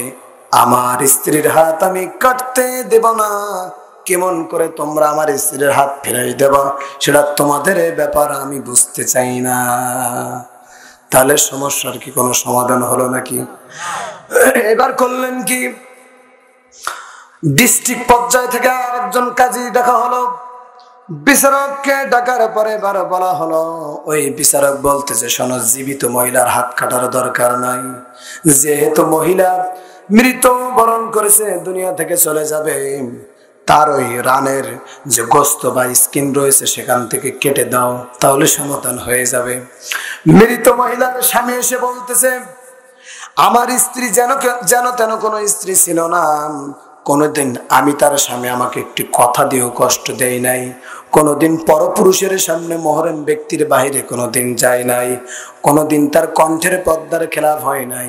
5 ওয়াক্ত তো নামাজ পড়তো, তাহাজ্জুদের নামাজও পড়তো, কোরআন সে নিজে পড়েছে, এবং আমার যতগুলো সন্তান রয়েছে প্রত্যেকটা সন্তানকে আমার স্ত্রী আলেম আর হাফেজ বানিয়েছে। সুবহানাল্লাহ। এখন এই আবেদা সালেহা পরেশগারিনী নেককারিনী স্ত্রী মারা গেছে, আমি তার স্কিনে হাত দিতে দেব না, কষ্ট দিতে দেব না। আমার বন্ধুগণ, এবার প্রশ্ন করি, এই সমস্যার সমাধান কি দিয়ে দিবে? এজন্য বলা হয় সব সমস্যার সমাধান দিতে পারে আমার বন্ধুগণ। এই সমস্যার সমাধান এই পৃথিবীর যত লয়ার রয়েছে, যত অ্যাডভোকেট রয়েছে, যত বিচারপতি রয়েছে, আমার বিশ্বাস কিয়ামত হয়ে যাবে এই সমস্যার সমাধান দিতে পারবে না। কিন্তু সমস্ত যুগের সমস্ত জায়গায় সব সমস্যার সমাধান কোরআনে কারিমে আছে না নাই? আমার বন্ধুগণ, এবারে দেখেন, এই সমস্যার সমাধান দিয়ে আমি মোনাজাত করে দেব। যারা শুনতে ইচ্ছুক মনোযোগ দিয়ে শোনেন, ওঠাউঠি করবেন না আমার বন্ধুগণ, আমার ভাইরা। দেখেন, এই মামলা এবার চলে গেল ইমাম মালিক রহমতুল্লাহ আলাইহির কাছে। কারণ ইমাম মালিক রহমতুল্লাহ আলাইহি ওই সময় ছিল মদিনা মসজিদের ইমাম, অন্যদিকে মদিনার চিফ জাস্টিস, প্রধান বিচারপতি। আমাদের মতো জিলাপি খাওয়া, মরণের খাওয়ার মৌলবি ছিল না। একদিকে চিফ জাস্টিস, প্রধান বিচারপতি, আরেকদিকে মদিনা মসজিদের ইমাম, জগৎ বিখ্যাত আলেম ইমাম মালিক রহমতুল্লাহ আলাইহির কাছে যখন এই মামলা চলে গেল, এবার তখন বলতেছে, শোনো, আমি এই মামলা গ্রহণ করব, কিন্তু একটা শর্ত রয়েছে। শর্ত হলো, যদি তোমরা এই সমাধান পেতে চাও, আমি কোনো লিখিত রায় কিন্তু দিতে পারবো না, ভলিউম রায় আমি লিখতে পারবো না। আমি আল্লাহর কোরআন দিয়ে, মুখ দিয়ে যে রায় দেব সেটা কার্যকর করব, আল্লাহ তাআলা ফয়সালা করে দেবে। সবাই বলল, ঠিক আছে হুজুর, আপনি চলেন। ইমাম মালিক রহমাতুল্লাহ আলাইহি যখন চলে এলেন, একদিকে অলৌকিক ঘটনা ঘটে গেল, অন্যদিকে প্রধান বিচারপতি, চিফ জাস্টিস, আবার জগৎ বিখ্যাত আলেম মদিনা মসজিদের ইমাম ইমাম মালিক রহমতুল্লাহ আলাইহি যখন আসতেছে, ওই সময় তখন এবার ওই মদিনার জমিনে তখন লক্ষ লক্ষ মানুষের ঢল নেমেছে অলৌকিক ঘটনা দেখার জন্য। ওই মানুষগুলোকে দুই দিকে সরিয়ে দেওয়া হলো। লাশের পাশে যেখানে জীবিত মহিলার হাত জোড়া লেগে রয়েছে, সেখানে ইমাম মালিক রহমতুল্লাহ আলাইহিকে একটা চেয়ার দেওয়া হলো। ইমাম মালিক রহমতুল্লাহ আলাইহি এবার প্রশ্ন করতেছে জীবিত মহিলার কাছে, ও মহিলা, তুমি সত্যি করে বলো তো, তুমি কি অন্যায়টা করেছো? কারণ তুমি অন্যায় যদি না করতে তোমার হাত জোড়া লাগতো না। যারা এখন ঠিক কিনা? এখন ওই মহিলা এবার ফেসকি কান্না শুরু করে দিয়েছে। কারণ মহিলাদের কান্না কয় রকম, হ্যাঁ, ওরা শয়তানের আরমানি দিতে পারে, এমন কান্না যাবে, এমন এমন সময় মনে করেন সব শেষ। কিন্তু আসলে প্রকৃত কান্নাও আছে, আবার ছলনার কান্নাও আছে, না নাই? সম্মানিত উপস্থিতি, কান্না শুরু করেছে, বলছে হুজুর আমি কিচ্ছু জানি না, কোনো অপরাধ করি নাই, আমি আসছি ভালোভাবে গোসল দেওয়ার জন্য, আমার হাত জোড়া লেগে গেছে, হুজুর হুজুর হুজুর কি করবেন দেখেন। ইমাম মালিক রহমতুল্লাহ বলে, যতই যা করো না কেন, হয় শিকার হবা, না হয় জীবিত মৃত দুইটারে এক কবরে ঢুকাবো। আল্লাহু আকবার, ভয় আছে না নাই? আর বলছে যতই চেষ্টা করো, কোরআন আর হাদিস আমার কাছে দুইটা রাডার রয়েছে, এক নম্বর হলো আল্লাহর কোরআন, নাম্বার 2 হলো হাদিস, এই দুই রাডার দিয়ে আমি তথ্য বের করবো। জোরে কান সুবহানাল্লাহ। ইমাম মালিক রহমতুল্লাহ করলেন কি, সঙ্গে সঙ্গে একটা হাদিসের রাডার প্রয়োগ করলেন। সহিহুল বুখারী কিতাবুল ঈমান বাব নাম্বার 5 হাদিস নাম্বার পৃষ্ঠা নাম্বার 6 হাদিস নাম্বার হলো 12। আমার রাসূল সাল্লাল্লাহু আলাইহি ওয়াসাল্লামকে প্রশ্ন করা হলো, আইয়ুল ইসলামি আফদাল, ইয়া রাসূলুল্লাহ, ইসলামের শ্রেষ্ঠ নীতিমালা কোনটি?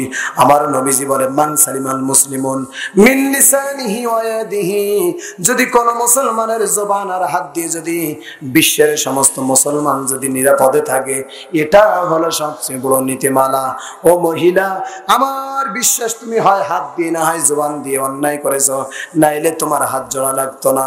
এবার মহিলা তখন মনে মনে চিন্তা করলো, হারে যেহেতু হাদিসের রাডার দিয়েছে, আমি তো ফাঁকি দিতে পারবো না, শিকার হয়ে যাই।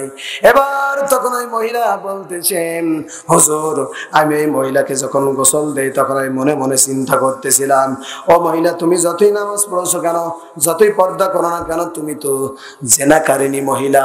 এমন করে তার উপর আমি খারাপ ধারণা পোষণ করেছিলাম, এজন্য আমার হাতটা জোড়া লেগে গেছে।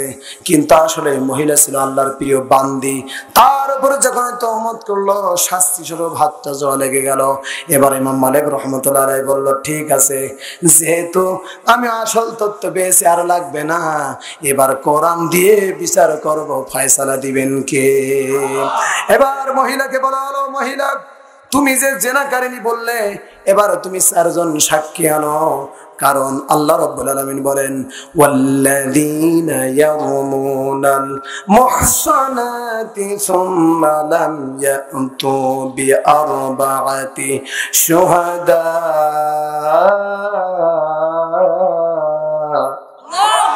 আল্লাহ তাআলা বলছে, যদি কেউ সতী সাদী নারীর উপর যদি তহমত দেয়, জিনার অভিযোগে যদি অভিযুক্ত করে, তাহলে তোমরা 4 জন সাক্ষী চাবে।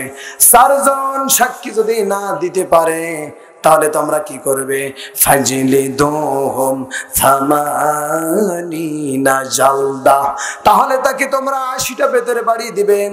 ওয়ালা তাকবালু লাহুম শাহাদাতান আবাদা। আল্লাহ বলছে, এই সমস্ত নাফরমানদের সাক্ষী তোমরা আর কবুল করবে না, বিশ্বাস করবে না। কারণ কি?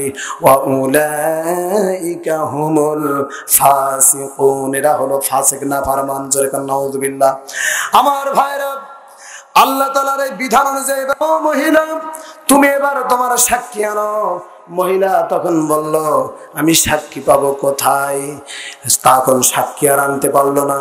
কিন্তু আমার বিশ্বাস, ওই মদিনার মহিলা না হয়ে যদি আমার দেশের মহিলা হতো, সাক্ষী বানায় নিত। যেরকম ঠিক কিনা? জন্ম হলো 80 সালে, ও কুলাঙ্গার তুমি সাক্ষী দাও 71 সালের, ঠিক কিনা? সম্মানিত উপস্থিতি, এখান থেকে বোঝা যায় ওই মহিলা, মদিনার মহিলা সাক্ষী আনতে পারলো না, শাস্তি গ্রহণ করলো। কিন্তু আমার দেশে যেই সমস্ত মহিলারা আলেমদের উপরে মিথ্যা মামলা দিয়ে সাক্ষী বানিয়ে জেলে ঢুকায়, বুঝতে হবে এদের রক্তের ভিতরে মুসলমানের রক্ত নাই, এদের রক্তের ভিতরে লুকানো রয়েছে নমরুদ, হামান, ফেরাউন, আবু জেহেল, আবু লাহাবের রক্ত, ঠিক কিনা? এই সমস্ত বেঈমানদের বিরুদ্ধে বুকের তাজা রক্ত দিয়ে হলেও আলেমদের পক্ষে আমাদের সংগ্রাম করতে হবে। কারা কারা রাজি আছেন? তো হাত তুলে আমার আল্লাহকে দেখিয়ে দেন। তাকবীর, নারে তাকবীর। মাওলানা আব্দুর রব রব সাহেব, মাওলানা আব্দুর রব সাহেব, নারায়ে তাকবীর। আলহামদুলিল্লাহ। তাহলে সাক্ষী চাইলো, দিতে পারলো? যখন সাক্ষী দিতে পারলো না, এবার ওই জাল্লাদকে ডাক দিয়ে বললো, আল্লাহর কোরআন অনুযায়ী 80টা বেতের বাড়ি মারো। কয়টা? চামড়ার চাবুক, চামড়ার চাবুক। ও মহিলা মানুষের শরীর তো একটু নরমই হয়। প্রত্যেকটা বাড়ি যখন পড়তেছে তখন স্কিন ফেটে রক্ত ফিঙ্কি দিয়ে বের হচ্ছে, গোটা জমিন রক্তাক্ত হয়ে যাচ্ছে, মহিলা ছটফট করতেছে, লক্ষ লক্ষ মানুষের চোখে তখন পানি আর পানি। কিন্তু বিচার আসছে কি দিয়ে? সম্মানিত উপস্থিতি, ৭৯টা বাড়ি মারা শেষ। ইমাম মালিক রহমতুল্লাহ বলল, থেমে যাও। ইমাম মালিক রহমতুল্লাহ বলল, ৭৯টা বাড়ি দিলা, হাতের কি অবস্থা দেখো? বলল, যেমন ছিল তেমনই রয়েছে। ইমাম মালিক রহমতুল্লাহ বলল, শোনো, আরেকটি বাড়ি যখন মারবা, ৮০টা যখন পূর্ণ হবে, আল্লাহু আকবার বলবা। আল্লাহু আকবার বলে যখন বাড়ি দিলেন, সঙ্গে সঙ্গে জীবিত মহিলার হাতটা মৃত মহিলার রান থেকে ছাড়িয়ে গেল। জোরে কান সুবহানাল্লাহ। এখান থেকে স্পষ্ট ভাবে বোঝা যায়, এই পৃথিবীর যত সমস্যা রয়েছে, যদি সমাধান যদি করতে হয়, আল্লাহর কোরআনের বিকল্প কোনো রাস্তা নাই। ওয়াতাম্মাত কালিমাতু রাব্বিকা সিদকাও ওয়া আদলা। সত্য এবং ন্যায়ের ভিত্তিতে আল্লাহর কোরআন হলো পরিপূর্ণ। আফা গায়রাল্লাহি ইয়াবতাগি হাকামান ওয়া হুয়াল্লাযী আনজালা ইলাইকুমুল কিতাবা মুফাসসালা ওয়াল্লাযীনা আতাইনাহুমুল কিতাবা ইয়া'লামুনা আন্নাহু মুনাজ্জালুম মির রাব্বিকা বিল হাক্ক ফালা তাকুনান্না মিনাল মুমতারিন। আল্লাহ রাব্বুল আলামিন বলে, আমাকে বিচারক মানতে হবে। আল্লাহকে বিচারক মেনে যদি কোরআনের আইন দিয়ে যদি বাস্তবায়ন করে যদি এই জমিনে যদি একটি বিচার করা যেত, আমার বন্ধুগণ, আমার বিশ্বাস কোন চোরের 2টা টাকা চুরি করে খাওয়ার ক্ষমতা হতো না। কিন্তু দেখা যায় আজকে যারা অনেকে বিচারক হয়ে বসে রয়েছে, সমাজের দর্পণ হয়ে বসে রয়েছে, দেখা যায় এদের ভিতরে, এরা কাজের ভিতরে কোনো এদের আমানতদার নাই, বরং চোরের সরদার।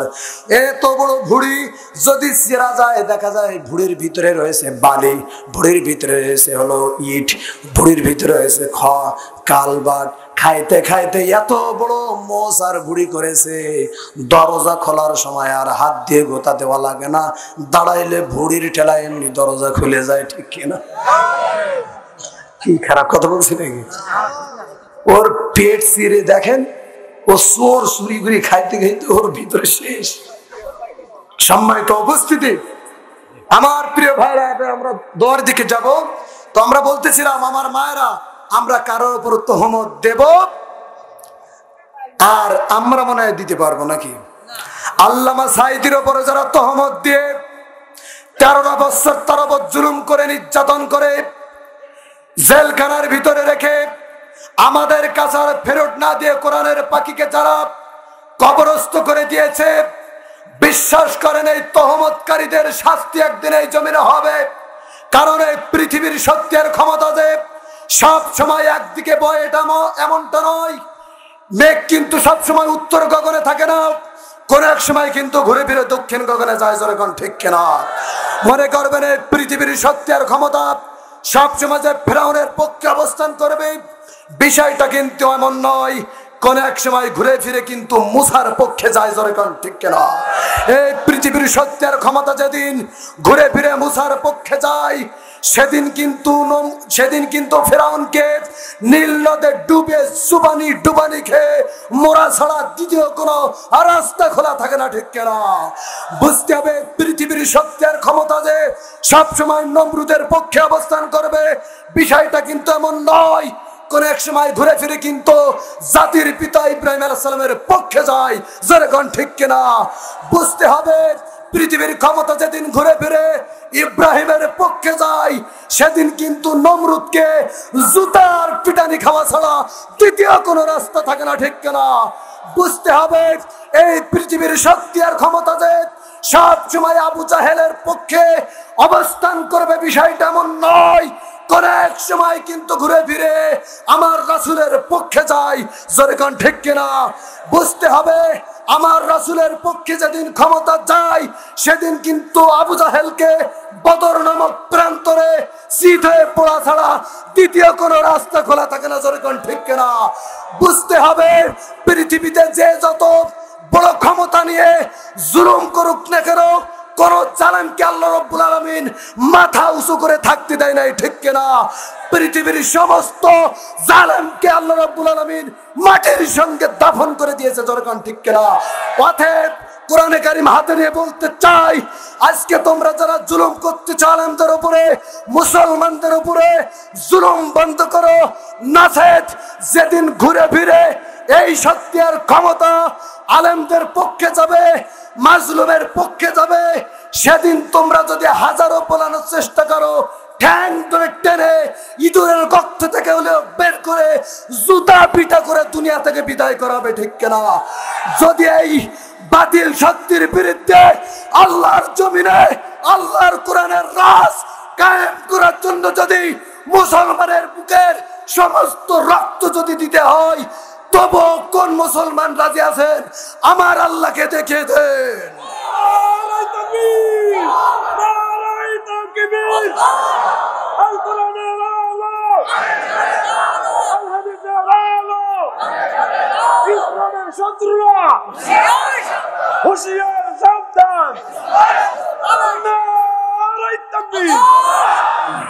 আল্লাহ তাআলা আমাদের হাতকে কবুল করুন, আরো জোরে বলে আমিন।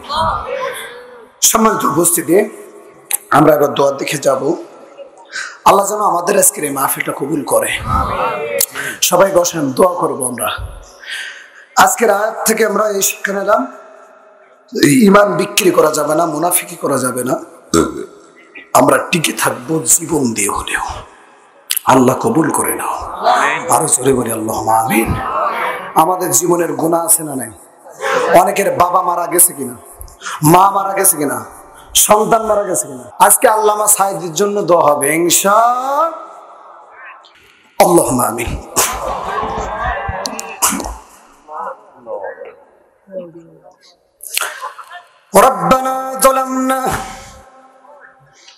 ربنا ظلمنا أنفسنا وإن لم تغفر لنا وترحمنا لنكونن من الخاسرين. ربنا ظلمنا أنفسنا وإن لم تغفر لنا وترحمنا لنكونن من الخاسرين. ربنا آتنا في الدنيا حسنة وفي الآخرة حسنة وقنا عذاب النار. আল্লাহ তাআলা এই গভীর রাত দ্বিজব রাত্রে তোমার চাঁদের মতো বান্দাগুলো নিয়ে আমি গুনাহগার কোরআনে কারিম থেকে কিছু কথা বললাম এবং কাঙ্গাল ভিখারির মতো করে দুইটা হাত উঠালাম। যদি আমাদের আলোচনায় কোনো ভুল হয়ে যায় মাফ করে দাও। আর আজকের এই মাহফিলের ওসিলা করে আমাদের গুনার দিকে না তাকায়া বান্দা মনে করে জীবনের সমস্ত গুনাহগুলো মেহেরবানি করে আল্লাহ তুমি মাফ করে দাও। আল্লাহ তাআলা আমার সঙ্গে যারা হাত উঠালেন, জানি না কারো জনম দুঃখিনী মা দুনিয়া থেকে চিরদিনের মতো বিদায় নিয়ে চলে গেছে রে আল্লাহ। মাঝে কত বড় সম্পদ, মায়ের কলিজায় ৪,৫০০ বার লাথি মেরেছি, ডেলিভারির যন্ত্রণা মা সহ্য করেছে, শীতের রাত সবাই ঘুমায়, আমি ডানে পিশাব ফিরে দিয়েছি, মা নিয়ে বামে রেখে দিয়েছে। বামে যখন পিশাব ফিরে দিলাম মা আমার বুকে জড়ায় সারা রাত কাটালো, ঘুমাইলো না রে। ও আল্লাহ, শুধু তাই না, মা এমন জিনিস তার বুকের আমরা দুধ পান করে করে তার জৈবনটারে শেষ করে দিয়েছি রে আল্লাহ। রব্বুল আলামিন মা সন্তানের জন্য এত নিঃস্বার্থ ভালোবাসা দেয়, শুধু মাই দিতে পারে, আর দুনিয়ায় কোনো মানুষের পক্ষে সম্ভব নয়। রব্বুল আলামিন এমন জনম দুঃখিনী মা যদি কারোর বিদায় হয়ে যায়, জীবনের গুনাহগুলো মাফ করে দাও, কবরটাকে জান্নাতের বাগান বানায়া দাও। হায় আল্লাহ তাআলা, আমার সঙ্গে যারা হাত উঠালেন আল্লাহ, জানি না কারো জনম দুঃখিনী আব্বা চলে গেলেন রে আল্লাহ। আব্বা কত বড় সম্পদ, সকাল যখন হয়ে যায় আব্বা তখন হয় রিক্সা নিয়ে বের হয়ে যায়, নাইলে পাখি ভ্যান নিয়ে বের হয়ে যায়, নাই হাতে ছোড়া কোদাল নিয়ে বের হয়ে যায়, নাই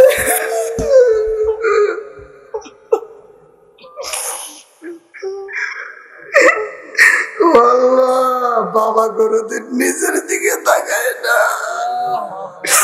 শুধু সারাদিন একটাই চিন্তা, আমি সন্তানকে কি খাওয়াবো, আমি সন্তানকে কি পড়াবো। যখন ঈদের সময় চলে আসে বাবা নতুন কাপড় কিনে না, কিন্তু আমার জন্য বাবা নতুন পোশাক পরায়া বুকে হাসি ফুটাইছে।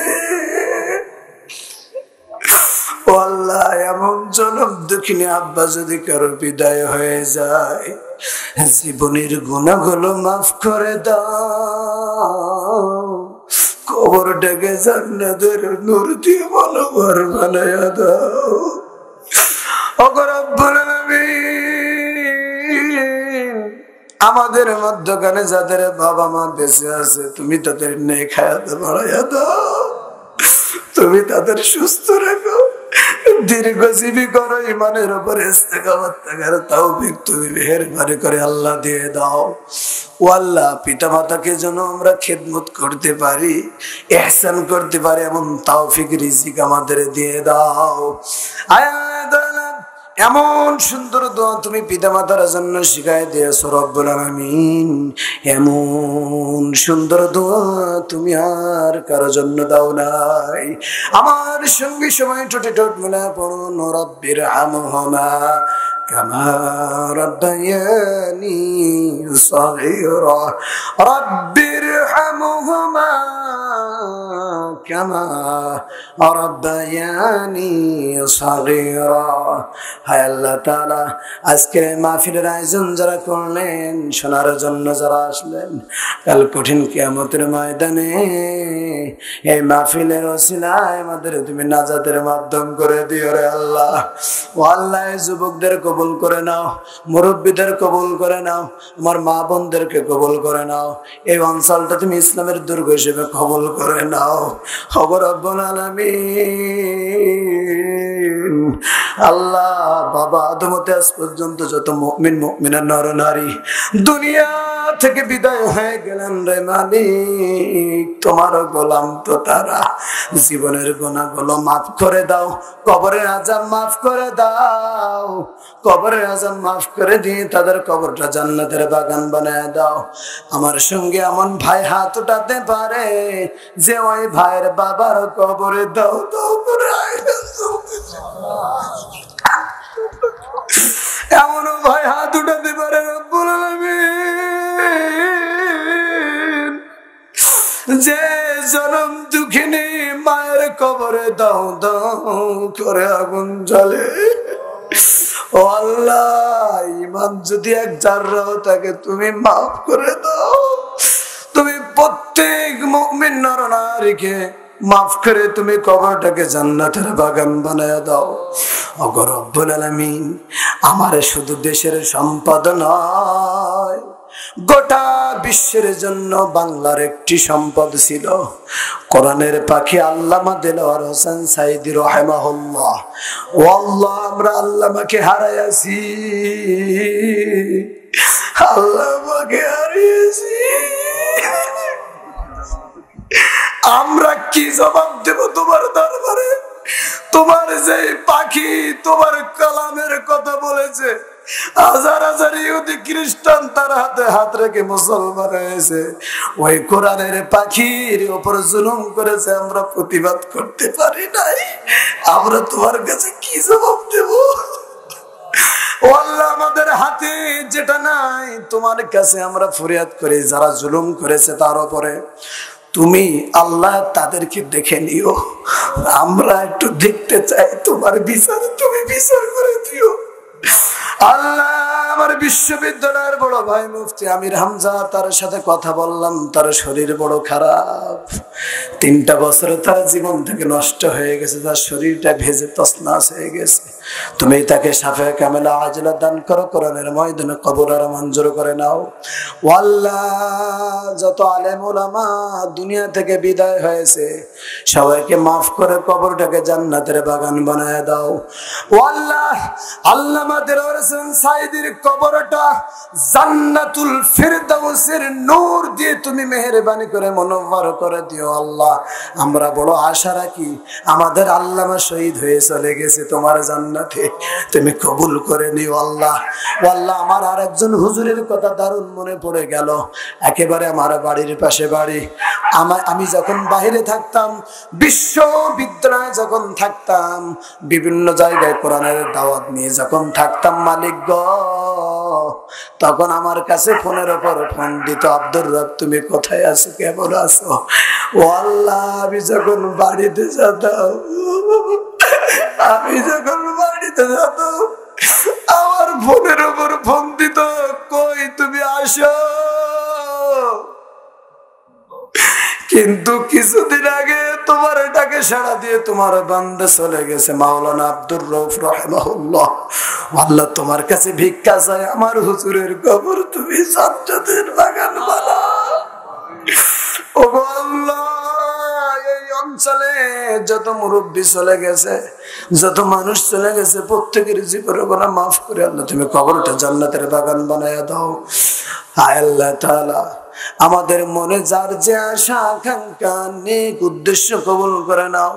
বর্তমানে আমরা যে বড় সমস্যার ভিতরে, সেটা হলো ওই ইন্ডিয়ান সিরিয়াল এসে আমাদের পরিবারগুলো ইহুদিদের চক্রান্তে পড়ে আমাদের মায়েদের চলাফেরা এমন হয়ে গেছে, আমরা আর শান্তিতে নাই। ও আল্লাহ, তুমি মাদের হেদায়েত দান করো, পর্দার ভিতরে তাদের থাকার তৌফিক দান করো, তাদেরকে নামাজি বানায়া দাও, স্বামীর আনুগত্যশীলা বানায়া দাও। আমরা তাদেরকে যে কথাগুলো বলি তাদেরকে মান্য করার তৌফিক দাও, মন তৈরি করে দাও। শয়তানের ওয়াসওয়াসা হতে তুমি তাদেরকে বাঁচায়া দাও। ও আল্লাহ, আমার সঙ্গে যারা হাত উঠালেন, যারা অসুস্থ, তুমি প্রত্যেককে শাফায়ে কামেলা আজলা দান করো। আল্লাহ, তুমি আমার কণ্ঠটাকে কোরআনের জন্য কবুল করে নাও। আমার ডানে বামে সামনে পিছনে আমার সাথে আড়ালে যারা হাত উঠাইছে প্রত্যেককে তুমি সুস্থ রাখো। আল্লাহ, আমার নিজের আব্বা অসুস্থ, আল্লাহ আমার আব্বা গরিব, কত কষ্ট করে আমাকে লালন পালন করেছে, আমার আব্বুর টিউমার অপারেশন করতে হবে, তুমি তার প্রতি খাজ রহম করো। আমার মা অসুস্থ, তুমি তাকে সুস্থ করে দাও। আমার স্ত্রী অসুস্থ, তুমি তার আল্লাহ মেহেরবানি করে সুস্থতা দান করে দাও। শুধু তাই নাই, আমার সঙ্গে যারা হাত উঠালেন প্রত্যেকের বাবা মা স্ত্রী পুত্র সন্তান যে যেমনি আছে প্রত্যেককে আল্লাহ তুমি সুস্থতা দান করে দাও। ওগো রব্বুল আলামিন, আমার ভাইরার মেয়েটা অসুস্থ, তুমি তাকে সুস্থতা দান করে দাও। হায় আল্লাহ তাআলা, তোমার দরবারে ফরিয়াদ করি, জানি না কোন দিন তোমার ডাকে সাড়া দিতে হবে, জানি না কোন দোকানে আমাদের জন্য কাফনের কাপড় প্রস্তুতি রয়েছে রে আল্লাহ, জানি না কোন বাঁশ গাছ নড়াচড়া করতেছে, কখন আমার জন্য কেটে পড়বে, জানি না কোন বড়ই গাছের পাতা অপেক্ষমান, জানি না কোন পানিটুকু গরম হয়ে যাবে, জানি না কোন জমিনটুকু অপেক্ষা করতেছে আমার জন্য। ওগো রব্বুল আলামিন, জানি না কোন দিন তুমি সুতা ধরে টান দিবারে আল্লাহ, ও আল্লাহ, জানি না কোন দিন তুমি সুতা ধরে টান দিবা। এ দুনিয়া তো ইল্লা মাতাউল গুরুর,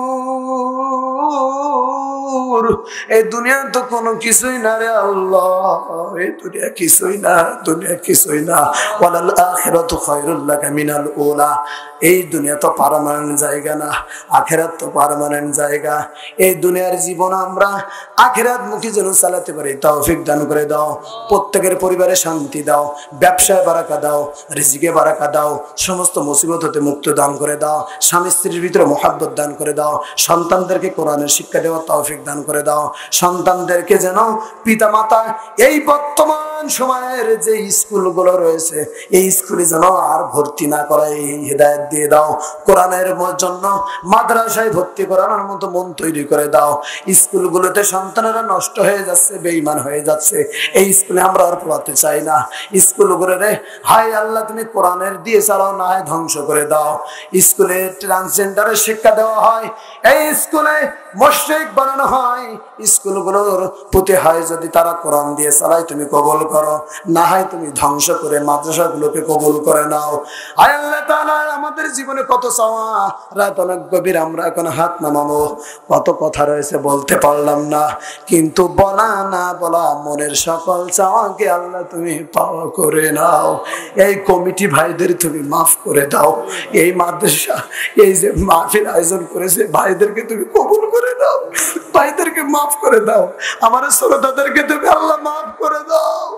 আর এই শ্রোতাদের সঙ্গে আমি গুনাহগার, আমাকেও মাফ করে দাও, আমাদেরকে ধৈর্য ধরার তৌফিক তুমি দান করে দাও। ওগো রব্বুল আলামিন, তুমি যখন সুতা ধরে টান দিবা আয়োজন হয়ে যাবে, আমার নামের আগে আর আব্দুর রব থাকবে না, আমাকে লাশ বলা শুরু করে দেবে, মসজিদের মাইকে আলান হয়ে যাবে। ওগো রব্বুল আলামিন, আত্মীয় স্বজন এসে চোখের পানি ফেলবে, কেউ আমাকে ধরতে পারবে না। ও আল্লাহ, আমাকে ঘর থেকে বের করে দেবে। যে স্ত্রী আমাকে ছাড়া ঘরে থাকতো না, সেই স্ত্রী আমার আর ভয় আমার কাছে আসবে না, জানালা দিয়ে বলবে রে স্বামী আমার, অন্যদিন যাও বলে বলে যাও, আজকে কোথায় যাও বলে যাও না, জবাব দিতে পারবো না। অনেক ছোট ছোট বাচ্চা রেখে যখন বাবা মারা যায়, যখন গোসল দেওয়া হয়, ওই বাচ্চা মায়ের কাছে যেয়ে বলে, ও মা, বাবা অন্যদিন ঝর্ণায় গোসল করে, আজকে কেন মশারির আড়ালে গোসল করে?